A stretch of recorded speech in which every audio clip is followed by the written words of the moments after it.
Hello बच्चों। तो आज इलेक्ट्रोस्टैटिक्स का लेक्चर नंबर 2 और आज पढ़ेंगे कूलम्ब्स लॉ। कूलम्ब्स लॉ की डेफिनेशन, कूलम्ब्स लॉ का फॉर्मूला, कूलम्ब्स लॉ के एप्लीकेशन पे क्वेश्चन, प्रिंसिपल ऑफ सुपरपोजिशन, इन सब पे न्यूमेरिकल्स लिए जाएंगे। कई बच्चे कंफ्यूज हैं कि मेरे लेक्चर्स बोर्ड्स पे ओरिएंटेड हैं, जेई पे ओरिएंटेड हैं, नीट पे ओरिएंटेड हैं। देखो, जो लेक्चर की शुरुआत होती है उसमें बोर्ड्स की बातें होती हैं, उसके बाद क्वेश्चंस लेता हूं, पहले बोर्ड लेवल के, उसके बाद क्वेश्चन नीट और जेई मेंस लेवल के, और एंड में आते आते एक दो क्वेश्चन जेई एडवांस लेवल के होते हैं। तो जिन बच्चों को सिर्फ बोर्ड्स की पढ़ाई करनी है वो शुरुआत के लेक्चर से नोट्स उतार लें, आसान आसान क्वेश्चंस कर लें, और बाकी क्वेश्चन में अगर उनको इंटरेस्ट नहीं है तो लेक्चर को छोड़ दें। और भाई जिसको पूरी पढ़ाई करनी है उसके लिए पूरा लेक्चर बना हुआ है। So my name is Alakh Pandey and this is your favourite सा channel Physics Wallah. I don't know ये एनर्जी कहां से आ रही है, शायद आप लोग के एप्रिसिएशन, आप लोग के सपोर्ट से आ रही है। हेडिंग लगाएंगे आज Coulomb's law. Coulomb's law, Coulomb's law, इसकी स्पेलिंग को लेकर मैं एक इंटरव्यू से बाहर हो गया था, वो भी एक जमाना हुआ करता था। कूलम्ब्स लॉ, तो बच्चों कूलम्ब्स लॉ क्या बताता है? हमें चार्ज के इंटरैक्शन के बारे में बताता है। अब चार्ज क्या होता है ये आपको देखना है तो यूट्यूब पे टाइप करना होगा electric charges and fields 01 physics वाला, जहां मैंने charge, quantization of charge, conservation of charge यानी बेसिक चीजें डिस्कस की है। आज का लेक्चर ज्यादा इंपॉर्टेंट है, कूलम्ब्स लॉ। सो कूलम्ब्स लॉ हमको बताता है कि हाउ टू चार्जेस इंटरैक्ट, यानी इंटरैक्शन ऑफ चार्जेस की बात होगी, इंटरैक्शन ऑफ चार्जेस की बात होगी। और आज सारी बातें हमारी पॉइंट चार्ज की होगी, छोटे छोटे चार्ज की, अभी समझाएंगे सब कुछ डिटेल में। तो हमको ये तो पता है कि अगर प्लस प्लस चार्ज है तो वो रिपेल करेंगे, माइनस माइनस भी रिपेल करेंगे, और प्लस माइनस अट्रैक्ट करेंगे। सवाल आता है कितनी फोर्स से अट्रैक्ट या रिपेल करेंगे। तो इसी को कूलम्ब्स ने समझाया, अगास्टा डी कूलम ने ये बात समझाई। क्या बोला इन्होंने कि मान लीजिए साहब आपके पास दो चार्जेस हैं, एक को मैंने बोला प्लस Q1, दूसरे को मैंने बोल दिया, इसको मिटा दूं, सब तो पता है सबको, दूसरे को मैंने बोल दिया चिंग चिंग चिंग चिंग चिंग। एक को मैंने बोला प्लस Q1, दूसरे को मैंने बोल दिया प्लस Q2। ठीक है, माइनस भी ले सकते हो, अभी तो लॉ समझा रहे हैं। ठीक है, ये दो चार्जेस हैं हमारे, प्लस Q1 और प्लस Q2। मान लिया कि उनके सेंटर से सेंटर का डिस्टेंस, सेंटर से सेंटर का डिस्टेंस r है। तो भाई पॉजिटिव पॉजिटिव चार्ज है तो रिपेल करेंगे। इसको हम बोल देते हैं फर्स्ट चार्ज, इसको बोल देते हैं सेकेंड चार्ज। तो सेकेंड चार्ज फर्स्ट को रिपेल करेगा ऐसे, this is force on first charge due to 2, और फर्स्ट चार्ज सेकेंड को रिपेल करेगा, this is force on second charge due to 1। ठीक है, अब ये जो फोर्स है ना, this acts along the line joining centre of two charge, ये भी कूलम ने बताया है। This force acts along line joining centre of two charge. भाई रिपेल करने को Q2 Q1 को इधर भी फेंक सकता था, Q2 Q1 को इधर भी रिपेल कर सकता था, नहीं, उसी लाइन पर रिपेल करेगा जिस लाइन पे दोनों का सेंटर ज्वाइन हुआ है। यानी this force acts along line joining centre of two charges. ठीक है, और ये चार्जेस कैसे होने चाहिए? पॉइंट चार्ज होने चाहिए। पॉइंट चार्ज मतलब छोटे छोटे चार्ज हो, छोटे छोटे चार्ज। अब छोटा मोटा भी थोड़ा और समझाएंगे, इसमें और डिटेलिंग चलते हैं पॉइंट चार्ज में, पहले और इस पे।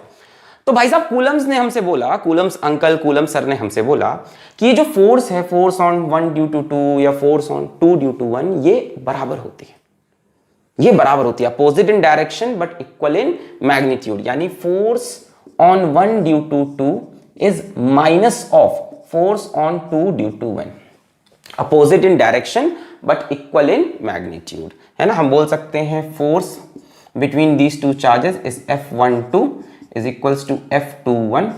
तो वेक्टर फॉर्म में तो अपोजिट है, पर अगर मॉड लगा दें तो दोनों की वैल्यू सेम आएगी। तो इन्होंने बताया ये जो फोर्स F है, it is proportional to product of charges Q1 Q2। Q1 जितना ज्यादा होगा फोर्स उतनी ज्यादा, Q2 जितना ज्यादा होगा फोर्स उतनी ज्यादा। समझ में भी आ रहा है भाई? बड़े बड़े चार्जेस लोगे, बड़े बड़े मतलब ज्यादा ज्यादा चार्ज लोगे तो ज्यादा रिपेल होंगे, हल्के हल्के चार्ज लोगे तो हल्का हल्का रिपेल होगा, ये इन्होंने बोला। दूसरी चीज इन्होंने बोली, ये जो फोर्स है it is proportional to 1/r²। Distance जैसे जैसे बढ़ाओगे फोर्स वैसे वैसे कम हो जाएगी। ग्रेविटेशन में भी ये पढ़ा था, आपको याद होगा, लॉ ऑफ ग्रेविटेशन। भाई जितना दूर रखोगे उतना कम इंटरैक्ट कर पाएंगे, उतना कम रिपेल या अट्रैक्ट करेंगे। जितना पास रखोगे उतनी ज्यादा फोर्स लगेगी। F is proportional to 1/r²। तो एक बात तो इन्होंने ये बताई, एक बात इन्होंने ये बताई, और एक बात ये भी इन्होंने बताई, this force acts along line joining centre of two charges. एक बात और थी, that this force depends upon medium. किस मीडियम में ये दोनों चार्ज रखे हैं इस पे भी ये फोर्स डिपेंड करती है। तो इन सारी बातों को मिलाया और हमने फोर्स F का फॉर्मूला लिखा K Q1 Q2 upon r²। K Q1 Q2 upon r²। Q1 Q2 charge हो गए।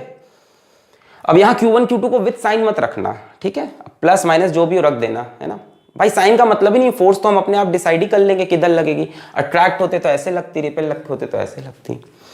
अच्छा, आर क्या है? Distance between these two charges. के क्या है? के यहां पे एक कांस्टेंट है। आपको बताया ना कि फोर्स डिपेंड्स अपॉन मीडियम, तो के एक ऐसा कांस्टेंट है जो मीडियम की प्रॉपर्टी को लेके आएगा। यानी के is a constant but it is not a universal constant. ऐसा नहीं कि हमेशा सेम रहेगा। के डिपेंड्स अपॉन मीडियम, ठीक है। अलग अलग मीडियम के लिए के की वैल्यू अलग अलग होगी। आज हम जो पढ़ेंगे के को हम वैक्यूम के लिए, फ्री स्पेस के लिए या एयर के लिए पढ़ेंगे। तो एयर के लिए, वैक्यूम के लिए, फ्री स्पेस के लिए के की वैल्यू आपको रट्टा मारनी है। K is equals to 9 into 10 to the power 9। बहुत बड़ी वैल्यू है, 9 into 10 to the power 9। Unit निकाल सकते हो के की, r² इधर गया, फोर्स की unit newton, r distance metre में, न्यूटन मीटर स्क्वायर, और नीचे coulomb into coulomb. Charge coulomb में होता है ना, चार्ज की unit coulomb, coulomb into coulomb. तो इसकी यूनिट हो जाएगी न्यूटन मीटर स्क्वायर पर कूलम्ब स्क्वायर। देखो, न्यूटन मीटर स्क्वायर पर कूलम्ब स्क्वायर। बट ये के की वैल्यू किसके लिए है? फॉर फ्री स्पेस, ठीक है, फॉर वैक्यूम। और एयर के लिए भी ये वैल्यू यही मान लेते हैं, जबकि एयर के लिए वैल्यू थोड़ी सी डिफरेंट होनी चाहिए। बट अप्रोक्सीमेटली आप देखते हो कि हम एयर और वैक्यूम की वैल्यू हर जगह क्या मान लेते हैं? सेम मान लेते हैं। तो के की value for free space, for vacuum, for air 9 into 10 to the power 9 newton metre square पर कूलम स्क्वायर। पर याद रखेंगे के डिपेंड्स अपॉन मीडियम। अभी वाटर में के की वैल्यू पूछेगा तो अलग होगा, माइका में पूछेगा अलग होगा, अलग ऑयल में पूछेगा अलग होगा। ये हम अगले लेक्चर में डिस्कस करेंगे कि के कैसे मीडियम पे डिपेंड करता है। अगला लेक्चर जो होगा उसमें हम बताएंगे K is equals to 1/4 pi epsilon, E नहीं, 1/4 पाई एप्सिलॉन परमिटिविटी। तो ये परमिटिविटी का डिस्कशन हमारा अगले लेक्चर में होगा। कई लोग इसके बारे में किताब में पढ़ चुके होंगे, तो इसके बारे में अगले लेक्चर में हम डिस्कस करेंगे। मतलब एक प्यारा सा खेल है इसका भी, तो अलग से परमिटिविटी, ठीक है, permittivity of free space, epsilon not, ये सब नेक्स्ट लेक्चर में आएगा अपना। आज हम के मान के ही क्वेश्चंस को सॉल्व करेंगे। सो अभी तक हमने पढ़ा कि भाई कूलम्स लॉ क्या बताता है? ये बताता है कि कैसे दो चार्जेस आपस में इंटरैक्ट करते हैं। अगर प्लस माइनस चार्ज है तो attract, plus plus repel, minus minus repel. कैसे रिपेल करेगा या कैसे अट्रैक्ट करेगा? Along the line joining centre of charges, ठीक है। वो फोर्स किसके प्रोपोर्शनल होगी? Product of charges. जितना बड़ा चार्ज उतनी ज्यादा फोर्स, और इनवर्सली प्रोपोर्शनल टू r²। जितना दूर करोगे फोर्स उतनी कम हो जाएगी। Force depends upon medium, formula K Q1 Q2 by r², और लगाना है सिर्फ पॉइंट चार्ज में। अब बच्चों पॉइंट चार्ज क्या होता है? जो छोटे से स्पेस में चार्ज हो, जो हर जगह बिखरा हुआ चार्ज ना हो, उसको बोलेंगे पॉइंट चार्ज। अब जैसे इस पे एक बड़ा आसान सा सवाल है, नोट्स बनाने, पहले नोट्स बना लो फिर एक बात कर लेते हैं। नोट्स बना ले, नोट्स बना ले। तूने जो ना कहा मैं वो सुनता रहा। सुना क्या तुमने? क्या सुना? पॉइंट चार्ज की बात। पॉज करके नोट्स बना ले। ओके, नोट्स इसके पीडीएफ फॉर्मेट में अपलोड हो जाएंगे, नोट्स इसके साथ में अपलोड होंगे। मैक्सिमम मेरे ख्याल से 7 डेज लगेगा, हो सकता है उसके पहले ही। इसके नोट्स आपको डिस्क्रिप्शन में लिंक मिलेगा, कमेंट पे लिंक मिलेगा, और वो आपको डाउनलोड कर सकते हैं। चलो आगे बात करते हैं। बच्चों ये पॉइंट चार्ज की कहानी क्या है? मान लो मैं तुमसे बोलूं मेरे पास एक इतनी बड़ी बॉल है, मेटालिक, और इसके ऊपर चार्ज है, पूरी बॉल पे चार्ज है। अब मुझे बताओ ये पॉइंट चार्ज है क्या? पहला आंसर होगा ये पॉइंट चार्ज नहीं है। क्योंकि चार्ज पूरे में बिखरा है। अच्छा, इतने बड़ी सी बॉल है, छोटी सी एकदम 1 मिलीमीटर की, इसके ऊपर चार्ज है, ये कैसा हो गया? Point charge. पर ऐसा नहीं है, ये बड़ी वाली बॉल भी पॉइंट चार्ज हो सकती है। कैसे? मान लो ये बड़ी बड़ी बॉल हम बहुत दूर रख दें, हम बहुत दूर रख दें, एक मेरे पास एक तुम्हारे पास। आय हाय हाय सर, ये तो बहुत ही दूर हो गया। नहीं यार, अपना कनेक्शन तो पास का है स्टिल, मतलब रोड से अगर चले तो ये डिस्टेंस इतना ज्यादा हो गया कि जब हम आपके चार्ज को देखेंगे तो हमें वो पॉइंट जितना छोटा लगेगा, और आप जब मेरे चार्ज को देखोगे तो वो भी पॉइंट जितना लगेगा। यानी पॉइंट चार्ज की कोई फिक्स्ड डेफिनेशन नहीं है, डिस्टेंस पे डिपेंड करती है। अब यही बड़े बड़े चार्ज बगल बगल रख दो, डिस्टेंस छोटा सा है, बड़ा बड़ा चार्ज दिख रहा है, दूर रख दो तो दोनों एक दूसरे को पॉइंट चार्ज जैसा ट्रीट करेंगे। तो मोर और less it depends upon the distance also. तो इतना नोट कर लें, फिर हम आगे बढ़े। नोट कर लिया? Where is my duster? Here is my प्यारा सा duster. Yes, here it is. Okay, so F is equals to K Q1 Q2 by are square. K कैसे मीडियम पे डिपेंड करता है अगले लेक्चर में आएगा। Force acts along the line joining two charges, ये बातें हो गई। अब जो ये F है ना, ये proportional to 1 by are square था। ठीक है, इसको जरा समझ लो कि F proportional to 1 by are square, इसको हम बोलते हैं इनवर्स स्क्वायर लॉ। तेज तो नहीं हो रहा है, सब बहुत बेसिक चीजें हैं। इनवर्स स्क्वायर लॉ मतलब फोर्स डिस्टेंस से इनवर्सली प्रोपोर्शनल है और डिस्टेंस के स्क्वायर पे इनवर्सली प्रोपोर्शनल है। यानी अगर हम force versus separation, force versus r को क्या बोल सकते हैं? सेपरेशन। अरे लंबी जुदाई, सेपरेशन।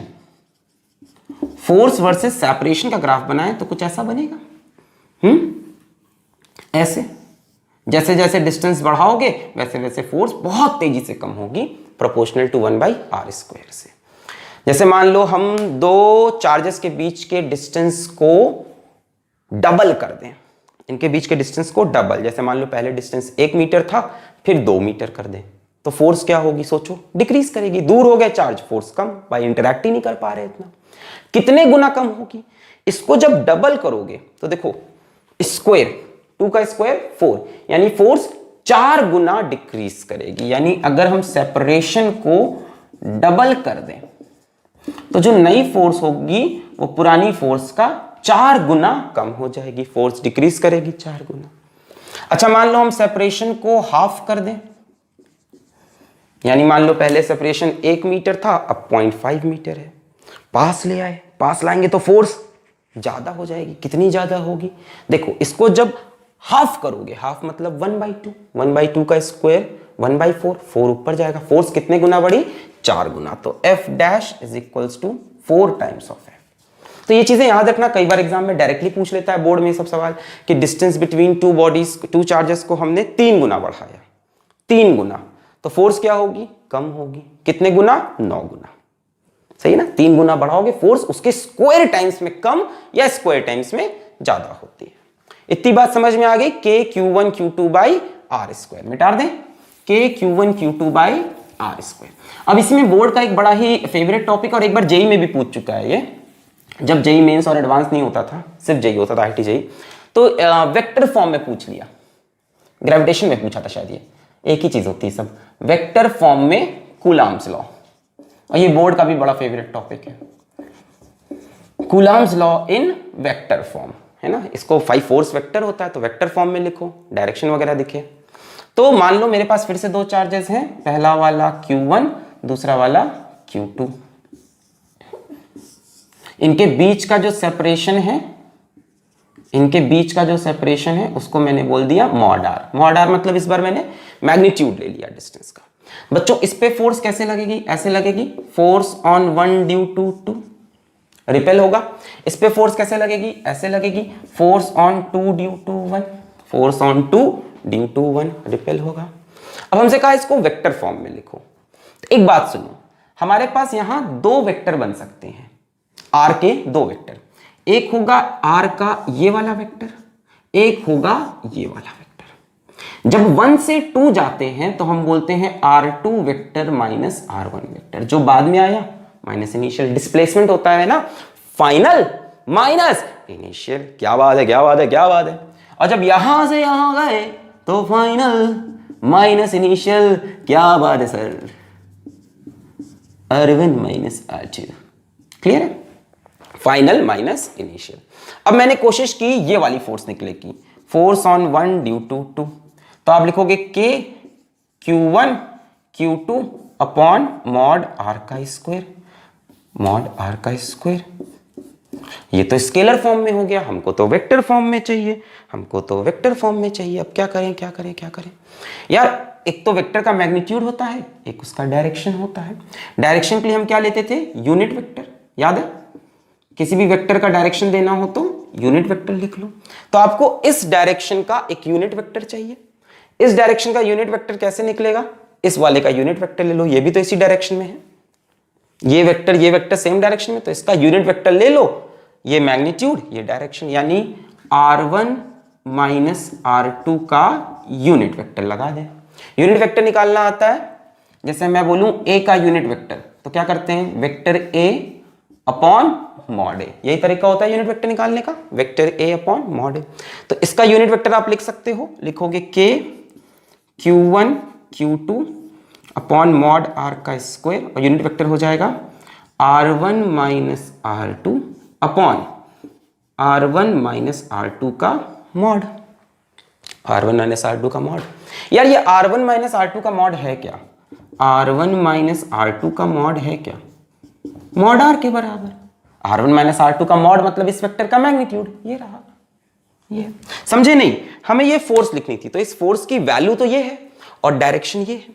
किसी भी वेक्टर का डायरेक्शन देने के लिए चाहिए होता है यूनिट वेक्टर, यानी आपको इस डायरेक्शन का यूनिट वेक्टर चाहिए, इस डायरेक्शन का यूनिट वेक्टर। क्या इस डायरेक्शन का कोई वेक्टर है आपके पास, ये रहा, तो इसको कन्वर्ट कर लो यूनिट वेक्टर में। कैसे कन्वर्ट करते हैं यूनिट वेक्टर में, vector A upon mod A। तो इस वेक्टर को यूनिट वेक्टर में कैसे कन्वर्ट किया, ये वेक्टर अपॉन इसका मैग्नीट्यूड। अब हमने कहा यार मॉड R की जगह क्या वो लिख सकते हैं, सोचो, अरे यार इसका मॉड इसका मॉड इसका मॉड सब तो बराबर, यानी इसको हम लिख सकते हैं K Q1 Q2 अपॉन, इसको लिख सकते हैं R1 vector minus R2 vector का मॉड, यानी टोटल हो जाएगा R1 vector minus R2 vector का होल क्यूब ऊपर R1 vector minus R2 vector. This is force on first due to second, K Q1 Q2 upon R1 minus R2 का whole cube into R1 minus R2। इसको इस तरह से याद भी कर सकते हो, फोर्स ऑन 1 ड्यू टू, वैसे तो फिजिक्स में याद नहीं करना चाहिए यार, फिर भी फोर्स ऑन 1 ड्यू टू 2, पहले तो सब कुछ लिख लो, फिर R स्क्वायर की जगह R क्यूब आया, अरे सर आप तो इसको एयर बोले थे, अरे तो ऊपर भी तो एक आया है, सो R1 माइनस R2 वेक्टर का क्यूब, देखो यहां भी 1 पहले वहां भी 1 पहले। अच्छा कई बार किताबों में कंफ्यूजन रहता है, एक चीज बड़ी किताब कंफ्यूज करती है कि R1 माइनस R2 को कई किताब लिखती है R12 और कई किताब लिखती है R21, तो मैंने उस फॉर्म में लिखा ही नहीं। इसमें अच्छी किताबों ने गलती कर रखी है, और इसमें क्या सही क्या गलत अब कैसे बताएं भाई, हम तो जीनियस है नहीं, किताबें जीनियस होती हैं, किताबें बहुत लोग लिखते हैं, तो अब इसमें क्या सही क्या गलत नहीं पता। कई लोग कहते हैं R1 vector minus R2 vector को ये लिखो, कई कहते हैं ये लिखो, अब पता नहीं क्या लिखना है, तो हमने लिखा ही नहीं कुछ, हमने सीधा R1 माइनस R2, 2 से 1 चले तो R1 माइनस R2, 1 से 2 चले तो R2 minus R1, final minus initial. Clear है? अब इसके बारे में हमको आइडिया नहीं था तो इस बारे में हमने नहीं लिखा। कई किताबों में पढ़ोगे किसी में कुछ और किसी में कुछ और, कंफ्यूज होगा, ये 100% करेक्ट होगा ये। तो this is Coulomb's law in vector form. अच्छा इसी तरह से F21 लिख सकते हो क्या? कैसी तरह से F21 लिखा जा सकता है?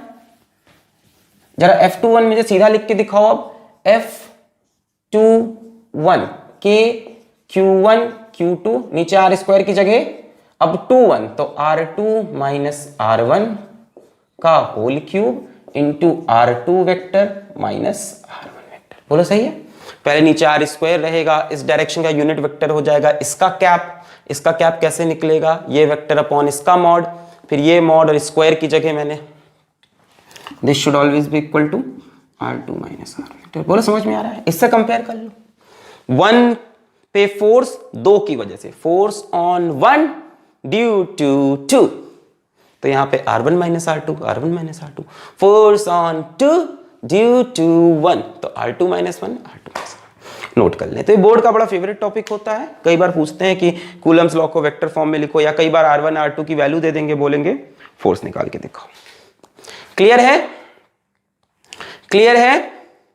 नोट कर लें, फोर्स ऑन 2 ड्यू टू 1, तो R2 minus R1 R2 minus, पर हम इसको यूज नहीं करेंगे, हम अपना वही K Q1 Q2 upon R square को यूज करेंगे, क्योंकि यार डायरेक्शन तो हम निकाल ही सकते हैं ना, अट्रैक्ट होगा तो ऐसे, रिपेल होगा तो ऐसे, ये सब तो समझने वाली बात है।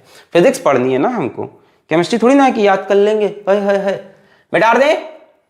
ओके,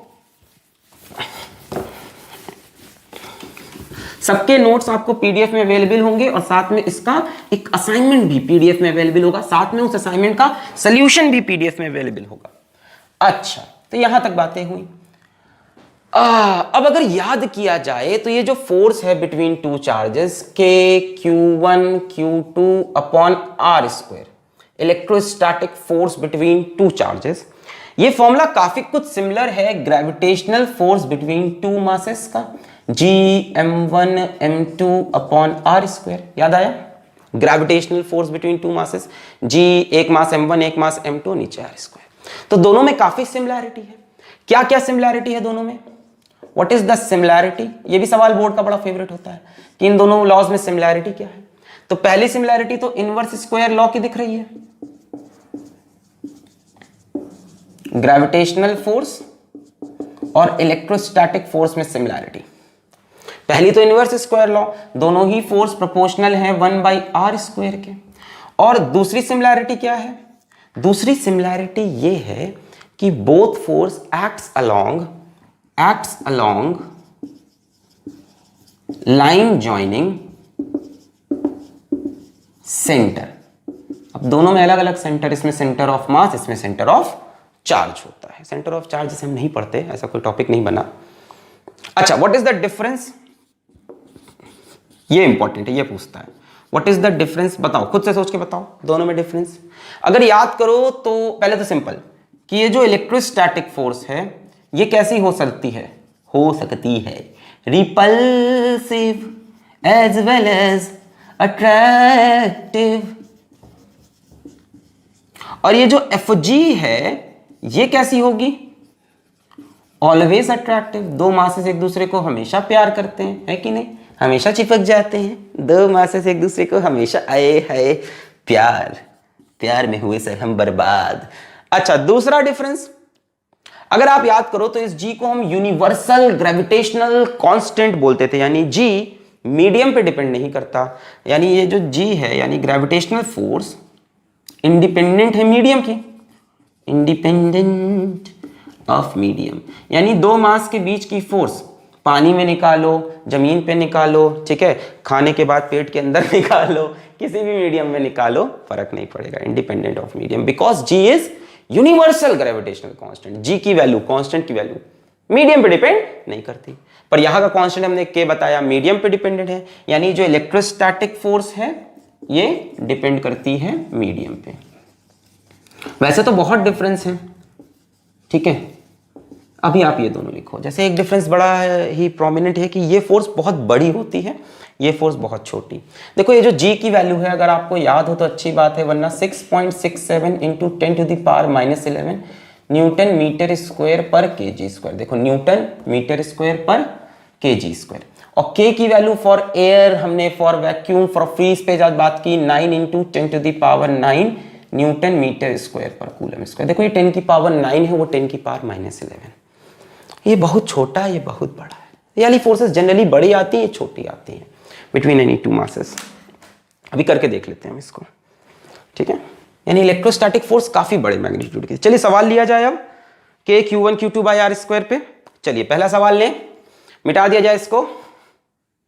ओके, ऐ काश के अब होश में हम आए न पाए, ऐ काश के अब होश में हम आए न पाए, बस नगमे तेरे प्यार के गाते ही जाए।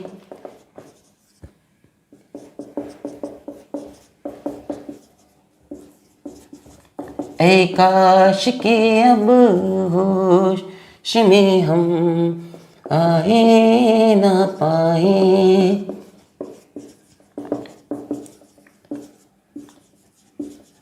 ठीक है, अभी बताएंगे कहाँ कहाँ कूलम्स के लॉ वैलिड नहीं है, कुछ कुछ जगहों पे कूलम्स लॉ लगा नहीं सकते। ठीक है, वो भी बताएंगे लिमिटेशन क्या क्या है। अच्छा, find the ratio of electrostatic force to gravitational force for two electrons placed at some distance apart. कुछ कुछ इंफॉर्मेशन दी है। Charge on electron is 1.6 into 10 to the power -19 coulomb. हाँ, ये नेगेटिव में होता है। पिछले लेक्चर में एक बच्चे ने पूछा नेगेटिव हुआ कि पॉजिटिव। तो यार ये सब तो आप समझ सकते हो, मेरे को परेशान करने के लिए ऐसे सवाल क्यों पूछते हो सर, मजा आता है। और मास ऑफ इलेक्ट्रॉन सबको पता होगा 9.1 into 10 to the power -31 kg। बाकी कांस्टेंट वगैरह की बात करें तो हमसे ये एयर पूछा है, in air.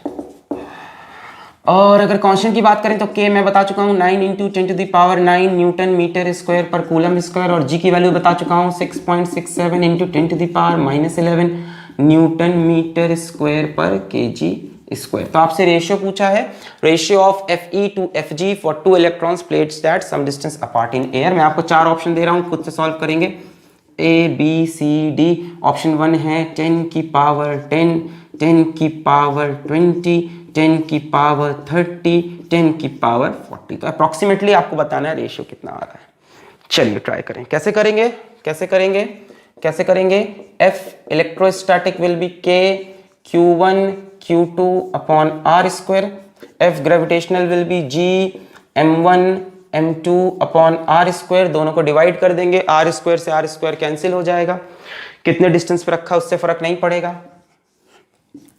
F electrostatic upon F gravitational is equals to K Q1 Q2 upon G M1 M2। बात हो रही है यहाँ पे दो इलेक्ट्रॉन्स की, तो ये भी इलेक्ट्रॉन, ये भी इलेक्ट्रॉन, Q1 Q2 बराबर, मास ऑफ इलेक्ट्रॉन भी बराबर होगा, मतलब M1 M2 भी बराबर होंगे। तो हम लिख सकते हैं ऊपर K इंटू क्यू स्क्वायर, नीचे G इंटू एम स्क्वायर। अब आप वैल्यू पुट कर देंगे, K की वैल्यू 9 इंटू 10 की power 9, Q 1.6 into 10 to the power -19 का होल स्क्वायर, G की जगह 6.67 इंटू 10 टू द पावर -11 स्वाहा, इंटू M की जगह रखेंगे 9.1 इंटू 10 टू द पावर -31 का होल स्क्वायर स्वाहा। इसको आप कैलकुलेट करेंगे तो ये अप्रॉक्सीमेटली आएगा 10 की पावर 42, मतलब बड़ा फेमस टर्म है सब, 10 की पावर 42। यानी जो इलेक्ट्रोस्टैटिक फोर्स है वो ग्रेविटेशनल फोर्स से 10 की पावर 42 गुना बड़ी है, बहुत बड़ी है। यानी यहां अप्रोक्सीमेट आंसर हो जाएगा आपका डी, बहुत बड़ी है। तो यही मैं बता रहा था कि electrostatic force between two charge particle is much much much much much greater than the gravitational force. इसका रीजन क्या है? रीजन है इसका कांस्टेंट के बहुत बड़ा है, इसका कांस्टेंट जी बहुत छोटा है। क्लियर है? क्लियर है? अब आपको घर पे प्रैक्टिस करनी है तो दो प्रोटॉन के लिए यही खेल खेल के देख लेना। Play the same game for two proton if you want to. यहाँ पे मास ऑफ प्रोटॉन चेंज हो जाएगा 1.672 इंटू 10 टू द पावर -27। सुन रहे हैं? सुन रहा है? प्रोटॉन के लिए ट्राई करना खुद से। Mass of proton 1.672 into 10 to the power -27। बाकी सब तो सेम ही रहेगा, चार्ज ऑफ प्रोटॉन सेम होता है। यहाँ पे प्लस आ जाएगा। क्लियर है? मिटा दें? ओके, चलिए तो बेसिक कूलम्स लॉ पे एक सवाल और करा दें। चलो एक सवाल और देख लो, ये भी बोर्ड्स में आने लायक सवाल है। तो यार ये मत पूछा करो कि लेक्चर बोर्ड का है, जेई का है, नीट का है। शुरुआत में पूरा बोर्ड लेवल पे चलता रहता है, बाद में सवाल अच्छे आने लगते हैं। जैसे दूसरा सवाल देखो, प्यारा सा छोटा सा नन्ना सा मुन्ना सा, आए हाय हाय, a charge Q is divided in 2 parts, बराबर है कि नहीं पता नहीं, such that when these two parts are kept at some separation, the electrostatic force Fe लिख दें, the electrostatic force between them is maximum. Find charge on each part. करेंगे खुद से, ट्राई करें। एक कैपिटल चार्ज Q को हमने दो स्मॉल पार्ट में डिवाइड कर दिया, Q1 Q2 में, और हमसे कहा है कि अब जो Q1 Q2 के बीच की फोर्स है वो मैक्सिमम आ रही है। तो आप बताओ Q को कैसे डिवाइड करेंगे? ट्राई करें, ट्राई करें, ट्राई करें, ट्राई करें। हो गया, हो गया। चलिए देखते हैं। मान लेते हैं जो दो पार्ट हैं, जो दो चार्जेस हैं, एक को मान लेते हैं x, एक हो जाएगा q माइनस एक्स। बोलो सही है। एक को मैंने मान लिया x, एक हो जाएगा q माइनस एक्स। इनके बीच का सेपरेशन चलो r मान लेते हैं, वैसे भी r से तो मतलब है नहीं, एट सम सेपरेशन। इनके बीच में इलेक्ट्रोस्टैटिक फोर्स कितनी हो जाएगी? हो जाएगी k into x into q minus x upon r का स्क्वायर। अब हमसे बोला है कि f कैसा है? मैक्सिमम है, f इज मैक्सिमम। तो क्या किया जाए, क्या किया जाए? अच्छा, यहां से जरा f को हम और लिखें तो हम f को लिख सकते हैं k x q minus K x square upon are square. ध्यान से देखो तो f डिपेंड कर रहा है किस पे? r तो फिक्स्ड है, सम सेपरेशन। कैपिटल Q एक फिक्स्ड क्वांटिटी है, K फिक्स्ड है यानी x पे, यानी f डिपेंड कर रहा है x पे। तो याद है, अगर y x पे डिपेंड कर रहा हो और आपको y की मैक्सिमम वैल्यू चाहिए होती तो आप क्या करते थे? dy बाई dx की वैल्यू 0 कर देते। याद है मैक्सिमा मिनिमा निकालने का तरीका? y यदि x पे डिपेंड कर रहा है, y की मैक्सिमम वैल्यू चाहिए तो dy बाई dx 0। तो हम यहाँ y की जगह कौन है?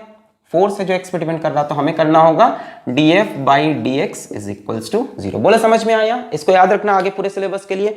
जब भी कोई क्वांटिटी किसी और क्वांटिटी पे डिपेंड कर रही हो, जब भी कोई लड़की देखे मेरा दिल दीवाना बोले ओले ओले, समझ में आया? तो अगर कोई क्वांटिटी किसी दूसरी क्वांटिटी पे डिपेंड कर रही है, तेज तो नहीं हो रहा, बहुत आसान है यार सब। तो हमें अगर ये क्वांटिटी का मैक्सिमम वैल्यू चाहिए तो हम क्या करेंगे? dy बाई dx यानी df by dx is equals 0। इसको डिफरेंशिएट करो x के रिस्पेक्ट में, तो पहला वाला टर्म हो जाएगा k q by are square minus दूसरा वाला टर्म हो जाएगा 2k x by are square. बोलो सही है भाई? x की पावर 2 है ना, तो 2 बाहर आ जाएगा 2kx। अब किसी को डिफरेंशिएशन में प्रॉब्लम है तो यूट्यूब पे टाइप करेंगे डिफरेंशिएशन, फिजिक्स वाला क्लास 11th का है, उसको देखना पड़ेगा, आगे बढ़ना पड़ेगा। अच्छा हाँ, डिफरेंशिएशन प्रॉब्लम तो देखना पड़ेगा, यस, भाग नहीं सकते। कब तक भागोगे? अच्छा, अब क्या होगा? यहाँ से आर स्क्वायर दोनों में एलसीएम हो गया, उधर जाके 0 हो गया, के कैंसिल हो जाएगा, क्यू की वैल्यू आएगी 2x। बोलो सही है? ये आर स्क्वायर उधर जाके 0, के क्यू इज इक्वल, करना पड़ता है सब, K q is equals to minus 2k x is equals to 0। ये के कैंसिल हो जाएगा, क्यू की वैल्यू आएगी 2x, यानी x की वैल्यू होगी q बाई 2। तो दो पार्ट क्या होंगे? पहला पार्ट हो गया q बाई 2, दूसरा q माइनस x। x कितना है? q by 2, q minus q by 2, q by 2, यानी दोनों पार्ट बराबर हैं q बाई 2, q बाई 2। तो ये देख लो, ये याद रखो कि अगर फोर्स मैक्सिमम चाहिए और किसी चार्ज को दो पार्ट में तोड़ना हो तो आधे आधे में तोड़ दो, फोर्स मैक्सिमम हो जाती है। ये चीज मास में भी वैलिड होगी। मान लो एक बड़ा सा मास m है, उसको दो पार्ट में तोड़ें और बोलें कि फोर्स ग्रेविटेशनल की उसमें मैक्सिमम है, तो m by 2, m by 2। Clear है? मिटार दें, मिटार दें, मिटार दें। अच्छा, तो ये तो कोई बहुत बेसिक से सवाल हमारे, ये सब तो आपको पता था ना, dy बाई dx को 0 करते हैं, एकदम ही गधा तो नहीं कोई बैठा है। अरे सर यार, ये याद रखो, कोई भी क्वांटिटी y अगर x पे डिपेंड कर रही है और y की हमसे मैक्सिमम वैल्यू पूछी है तो वो तभी होगी जब dy बाई dx की वैल्यू 0 हो। ठीक है? तो यहाँ पे फोर्स x पे डिपेंड कर दो, df बाई dx को हमने 0 कर लिया। क्लियर है? ओके, चलिए अब अगला टॉपिक हम देख लेते हैं। अच्छा, ये देखो कब नहीं लगेगा कूलम्स लॉ, है ना? What are the limitations? Limitations of Coulomb's law. क्या लिमिटेशन है? पहली लिमिटेशन ये है कि आप इसको एक्सटेंडेड चार्जेस पे नहीं लगाना। एक्सटेंडेड चार्जेस पे नहीं बाबा, नहीं बाबा, नहीं बाबा, नहीं। एक्सटेंडेड चार्ज समझ रहे हो? जैसे मान लो यहाँ पे हमने एक बॉडी ले ली, यहाँ पे हमने एक बॉडी ले ली, पॉइंट चार्ज ना हो, है ना? ये यहाँ पे चार्ज झुम झुम झुम झुम झुम झुम झुम झुम झुम झुम झुम झुम झुम, यहाँ पे चार्ज झुम झुम झुम झुम झुम झुम झुम झुम झुम झुम झुम झुम झुम, ऐसे है। दो बड़े बड़े चार्जेस बगल बगल रखे हैं तो यहाँ पे आप नहीं लगा सकते। It is valid only on, it is valid only on point charges, valid only on point charges.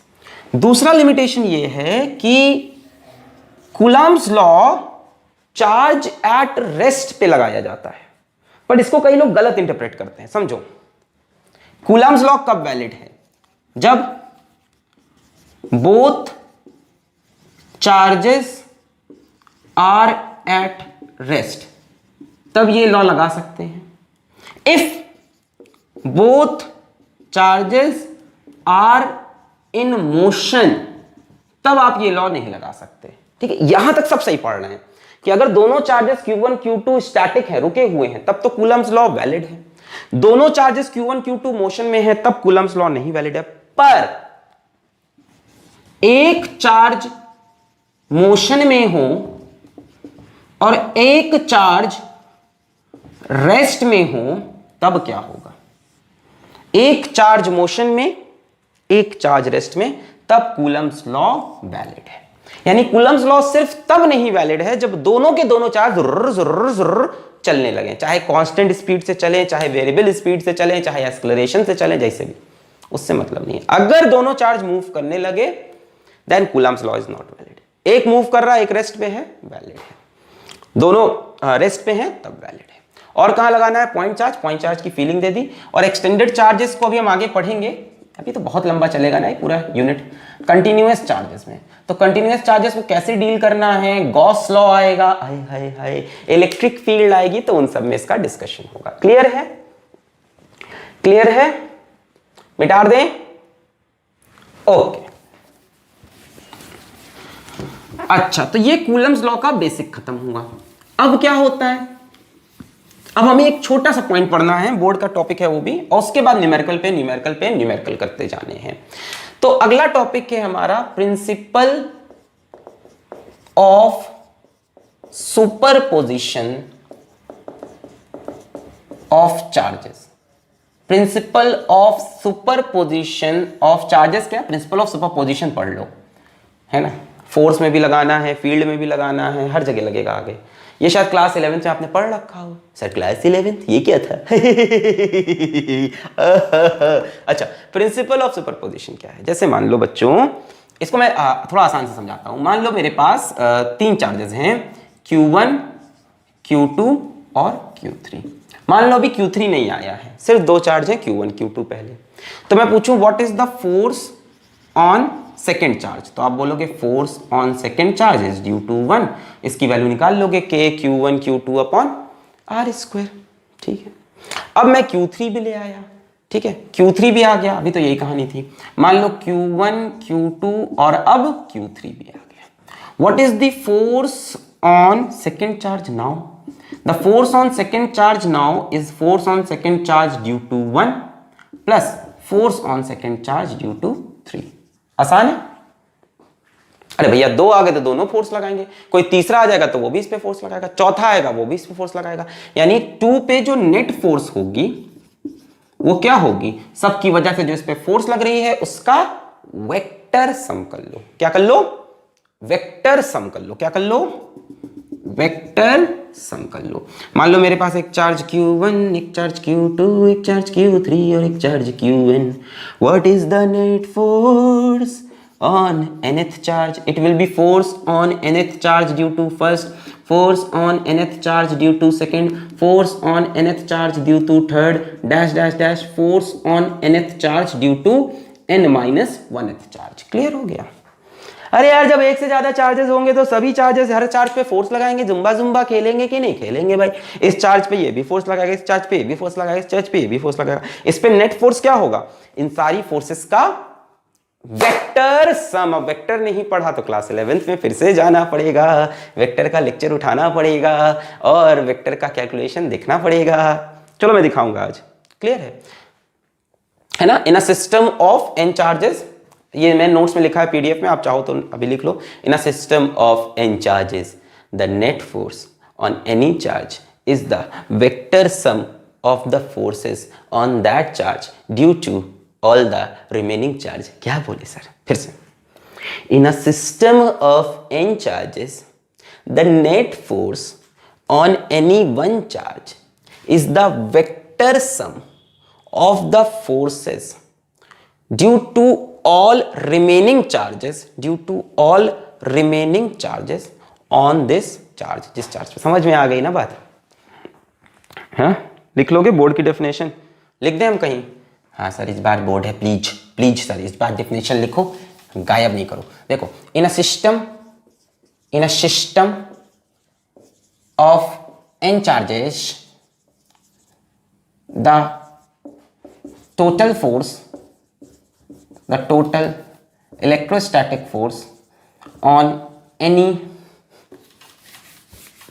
one charge is the vector sum of forces due to all remaining charges on this charge। एक तो इसकी definition ये होती है, main definition तो यही है जो आपको लगानी है एग्जाम में। अच्छा, इसकी एक डेफिनेशन और है जो कुछ और पहलू पे फोकस करती है, एक और चीज समझाता है कि थर्ड चार्ज के आने से 1 और 2 के बीच की फोर्स पे कोई फर्क नहीं पड़ेगा। The force on 2 due to 1 does not change when third charge comes। नहीं, वो फोर्स वही है। चेंज क्या हुई? Net force on second charge. Second charge पे जो फोर्स 1 लगा रहा था वो वही लगा रहा है। तीसरे के आने से इन दोनों के पवित्र रिश्ते में कोई अंतर नहीं पड़ा, पर ये तीसरा आके अपना इंफ्लुएंस भी इस पे लगा रहा है, तो नेट फोर्स चेंज हुई। तीसरे चार्ज के आने से क्या 2 चार्ज के बीच की फोर्स चेंज होती है? नहीं।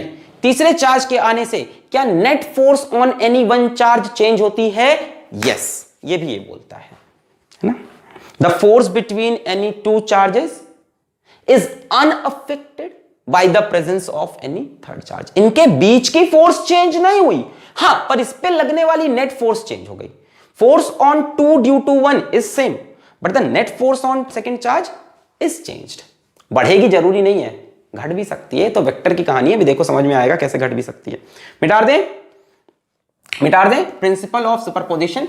अब इस पे हम करेंगे न्यूमेरिकल। प्रिंसिपल ऑफ सुपरपोजिशन पे किस किस तरह के न्यूमेरिकल आते हैं?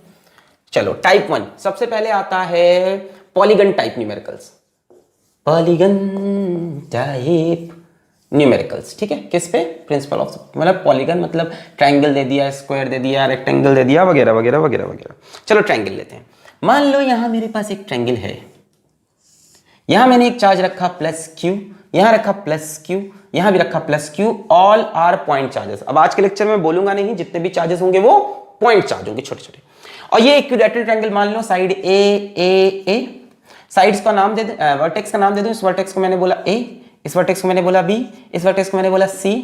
क्वेश्चन है find the F net on charge at vertex C। C vertex पे रखे +q चार्ज पे लगने वाली नेट फोर्स का मैग्नीट्यूड क्या होगा? अच्छा, और सोचते हैं। C पे एक फोर्स A लगाएगा, ये प्लस, A वाला C को क्या करेगा? रिपेल। ऐसे कैसे रिपेल करेगा? On the line joining. This is force on C due to A।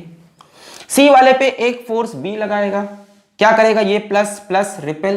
This is force on C due to B। इन दो फोर्सेस के बीच का एंगल 60 डिग्री। भाई इक्विलैटरल ट्रायंगल है ना, ये 60, ये 60, ये 60, तो ये भी 60। तो अब आपको एक्चुअल में नेट फोर्स निकालनी है, इसके लिए आपको वेक्टर की कहानी याद होनी चाहिए।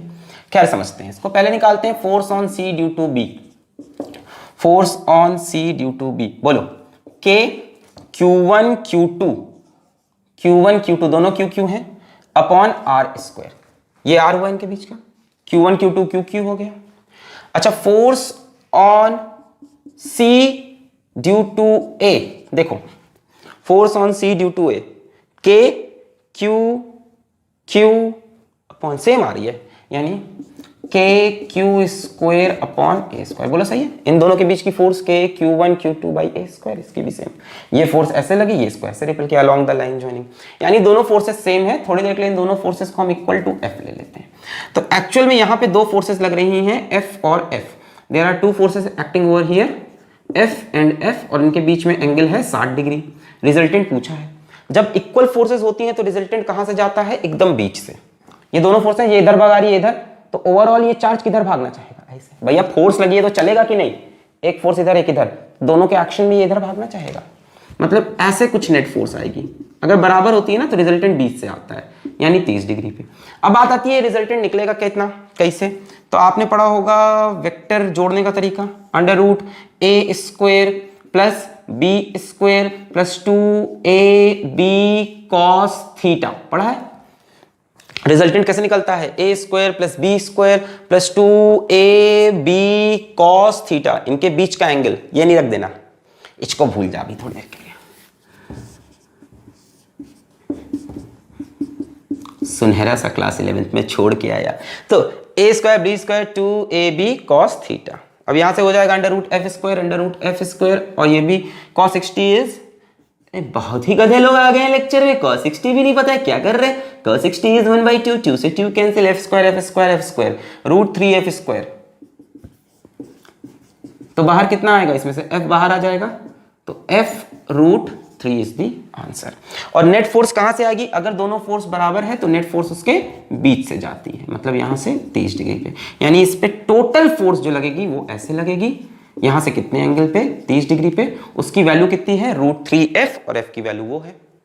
क्लियर है? यानी नेट फोर्स का मैग्नीट्यूड अगर लिखूं रूट 3f, f कितना है? kq स्क्वायर बटे a square. This is the net force and this is the direction of net force. Clear है? क्लियर है? क्लियर है? चलिए एक सवाल खुद से करेंगे आप, तैयार? ओके, देखिए नेक्स्ट सवाल देखिए, ये सब बोर्ड के लेवल के सवाल है अभी। और देखिए जरा, मान लो ये दे दिया, इसी में आपको ये आपसे बोला प्लस q, ये आपसे बोला प्लस q, और इसको इस बार बोल दिया minus q, a b c।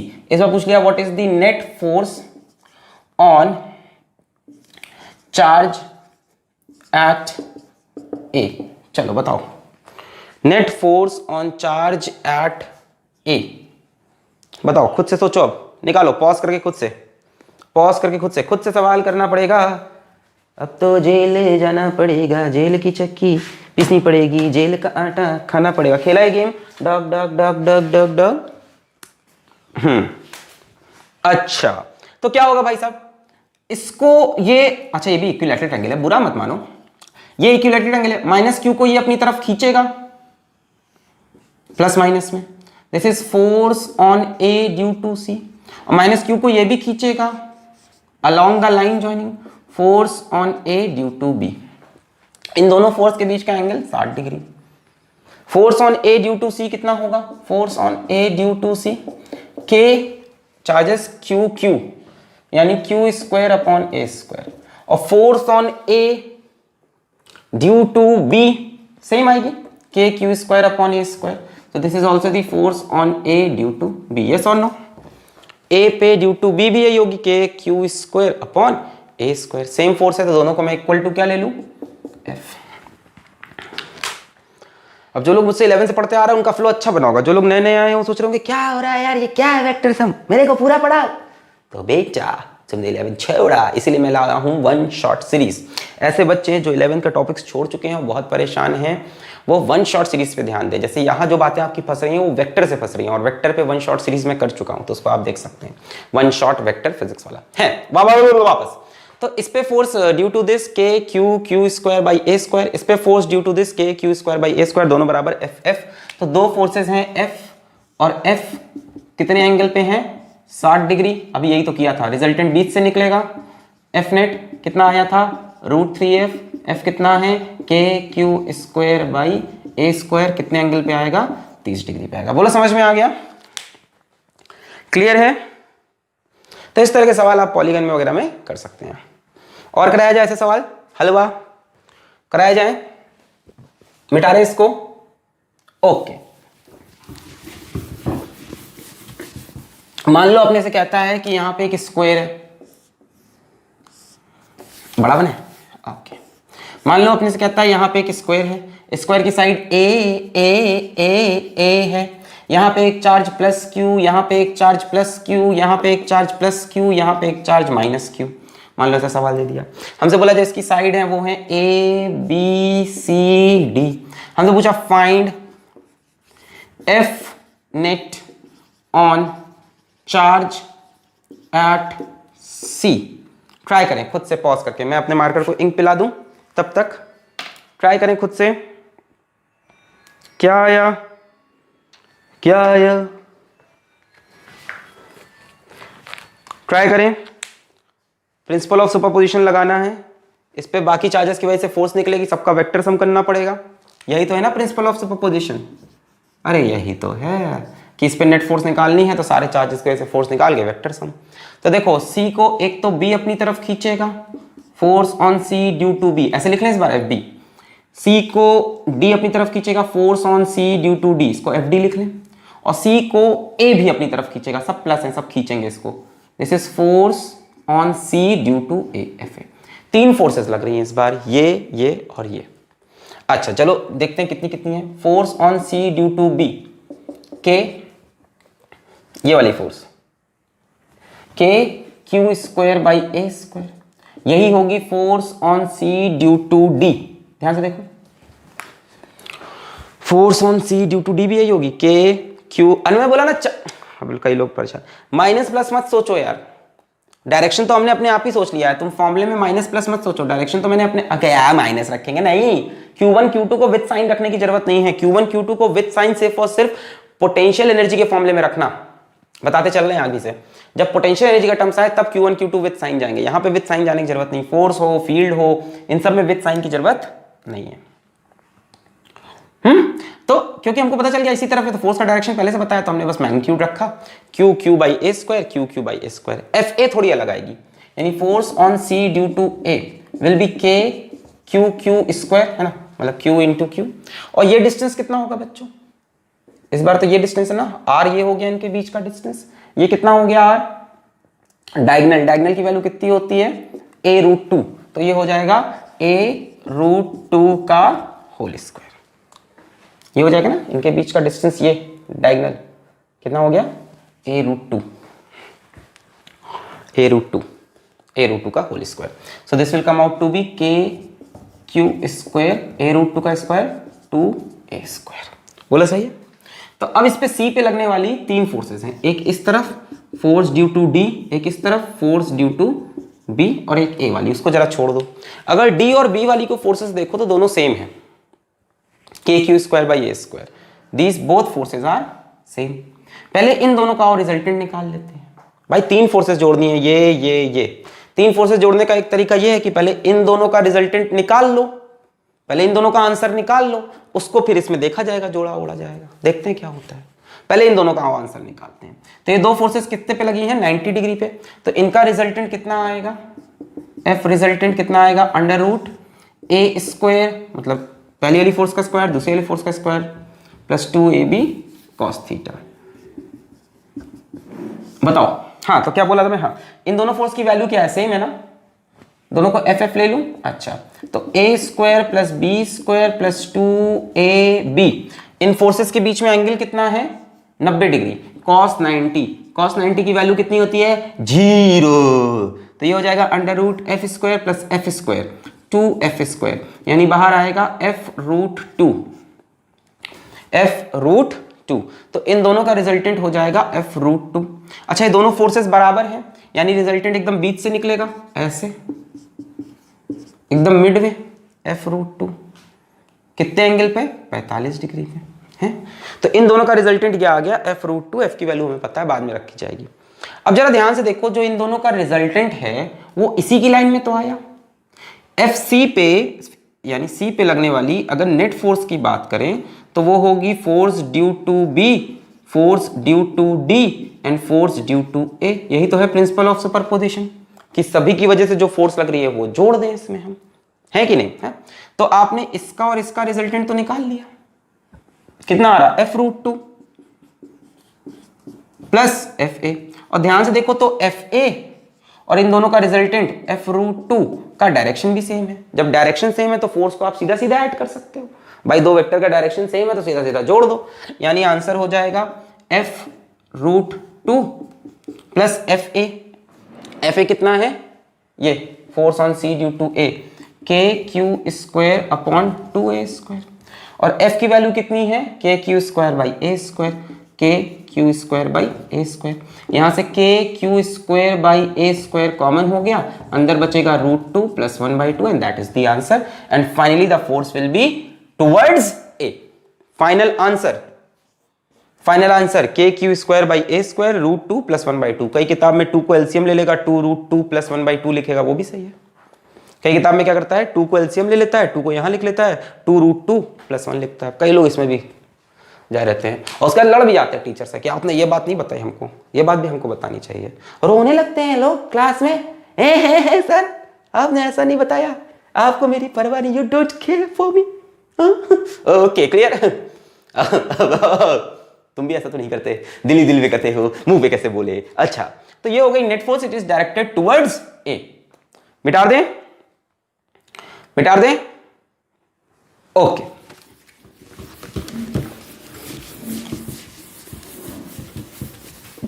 इसी में एक और प्यारा सवाल करा दें ऐसे ही स्क्वायर का, जरा देखो यार, इसमें अनगिनत सवाल बन सकते हैं। जैसे मान लो एक स्क्वायर का सवाल ऐसा बना दिया मैंने, ये सब किताब में दिए हुए हैं, सब बोर्ड लेवल के सवाल है, +Q +Q +Q +Q। यहाँ बीच में एक चार्ज रखा प्लस Q, एकदम सेंटर पे। What is the net force on Q? 0। जब भी सिमेट्रिकल डिस्ट्रीब्यूशन हो चार्ज का अगल बगल और सेंटर पे एक चार्ज रख के फोर्स पूछे, 0।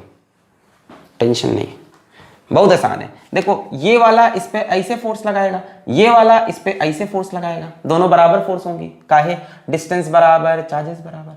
ये वाला इस पे ऐसे फोर्स लगाएगा, ये वाला इस पे ऐसे फोर्स लगाएगा, सारी फोर्सेस कैंसिल हो गई, ये इसको मार देगा, ये इसको मार देगा, नेट फोर्स 0।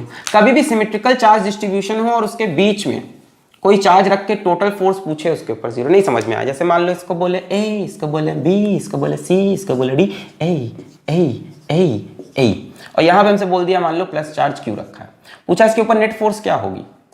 चलो मान लेते हैं ये डिस्टेंस R है, तो भाई एक फोर्स D लगाएगा ऐसे, है कि नहीं, रिपेल करेगा। एक फोर्स B लगाएगा ऐसे, रिपेल करेगा। एक फोर्स A लगाएगा ऐसे, रिपेल करेगा। एक फोर्स C लगाएगा ऐसे, रिपेल करेगा, हाँ या ना। तो भाई ये सारी फोर्सेस कैंसिल हो जाएगी, काहे, ये वाली वैल्यू क्या होगी इस फोर्स की, FD की वैल्यू क्या होगी, Q अपॉन R²। FA की वैल्यू बोलो, FA Q अपॉन ये डिस्टेंस भी तो R होगा, सब बराबर ही तो होगा ये डिस्टेंस, अपॉन R²। तो सब कैंसिल होने लगेगी, ये इससे कैंसिल हो जाएगा, FB भी वही होगा, FC भी वही। समझ में आ रहा है।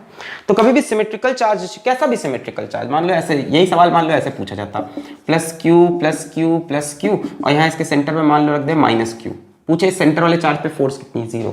मान लो एक रिंग दी है, बोला रिंग पे यूनिफॉर्म चार्ज डिस्ट्रीब्यूशन है, रिंग पे यूनिफॉर्मली हमने प्लस चार्ज डिस्ट्रीब्यूट किया है। मुझे पता है कि इस पे कूलम्ब्स लॉ नहीं लग रहा, बट जो कंसेप्ट बता रहे हैं वो तो पकड़ लो। और पूछ रहे यहाँ पे एक चार्ज -Q रखा या +Q रखा, कुछ भी रखा, इसके ऊपर नेट फोर्स कितनी है, 0। सिमेट्रिकल चार्ज डिस्ट्रीब्यूशन के सेंटर पे जो भी चार्ज रखोगे उसके ऊपर नेट फोर्स 0। तो सवाल ये अच्छा बनता ही नहीं। अच्छा सवाल क्या बनेगा, अगर इसी सवाल में थोड़ा सा वेरिएशन करके सिलाइट सा, कैसा, सिलाइट सा वेरिएशन, सिलाइट सा +Q -Q और यहां सेंटर पे एक चार्ज रख दिया +Q। अब पूछा what is the net charge. अब यार सिमेट्रिकल नहीं है, देखो प्लस प्लस प्लस यहां माइनस है, सिमेट्री नहीं रही। पूछ लिया find square, find net force on charge +Q at centre. खुद से करेंगे, चलिए खुद से बताइए, ट्राई करिए।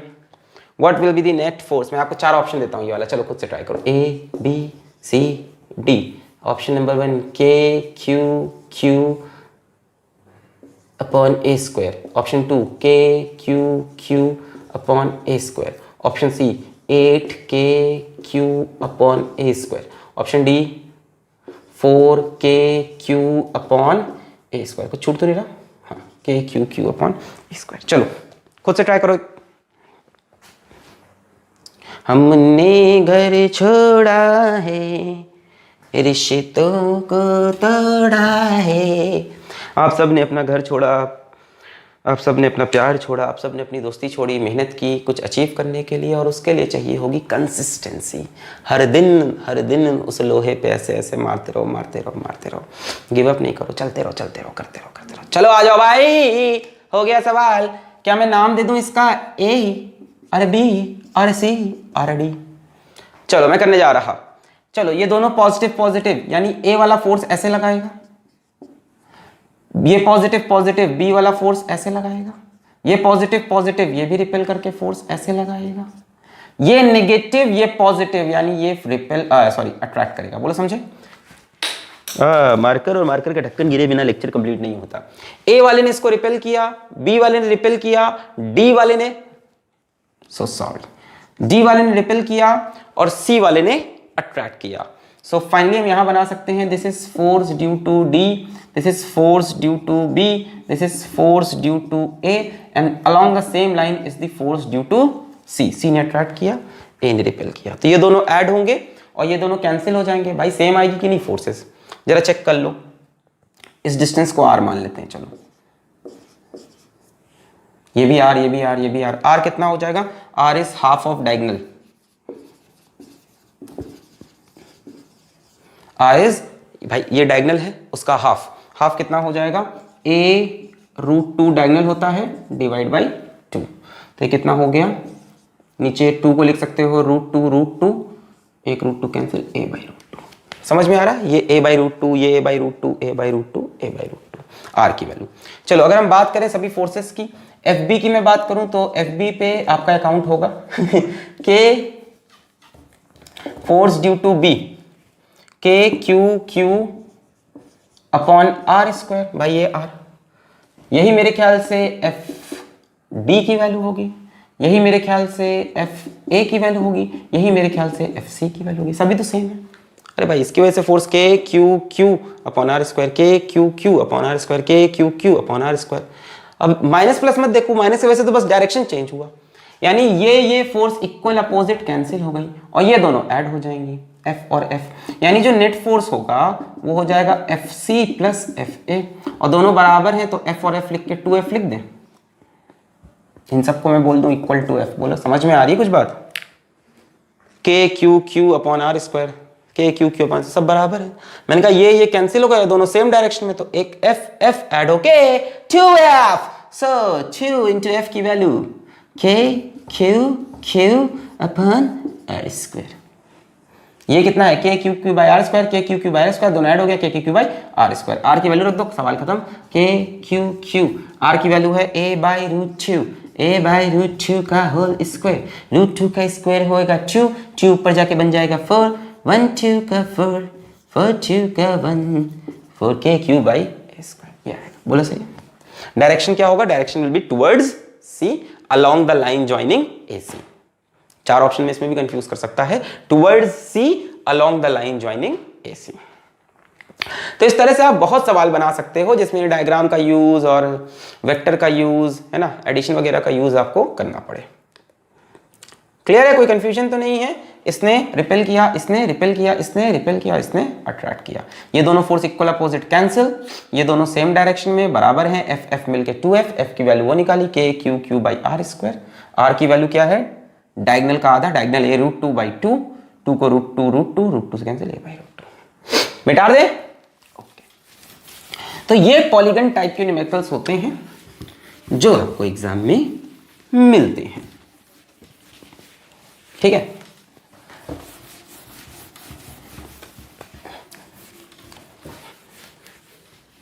ठीक है। अच्छा, और एक तरह का न्यूमेरिकल आता है जिसमें पूछता है कि दो चार्ज के बीच में थर्ड चार्ज कहां पे रखें कि उस पे नेट फोर्स 0 हो। यानी एक दूसरा टाइप होता है जिसमें third charge in equilibrium type, एक इस टाइप का सवाल आता है, third charge in equilibrium.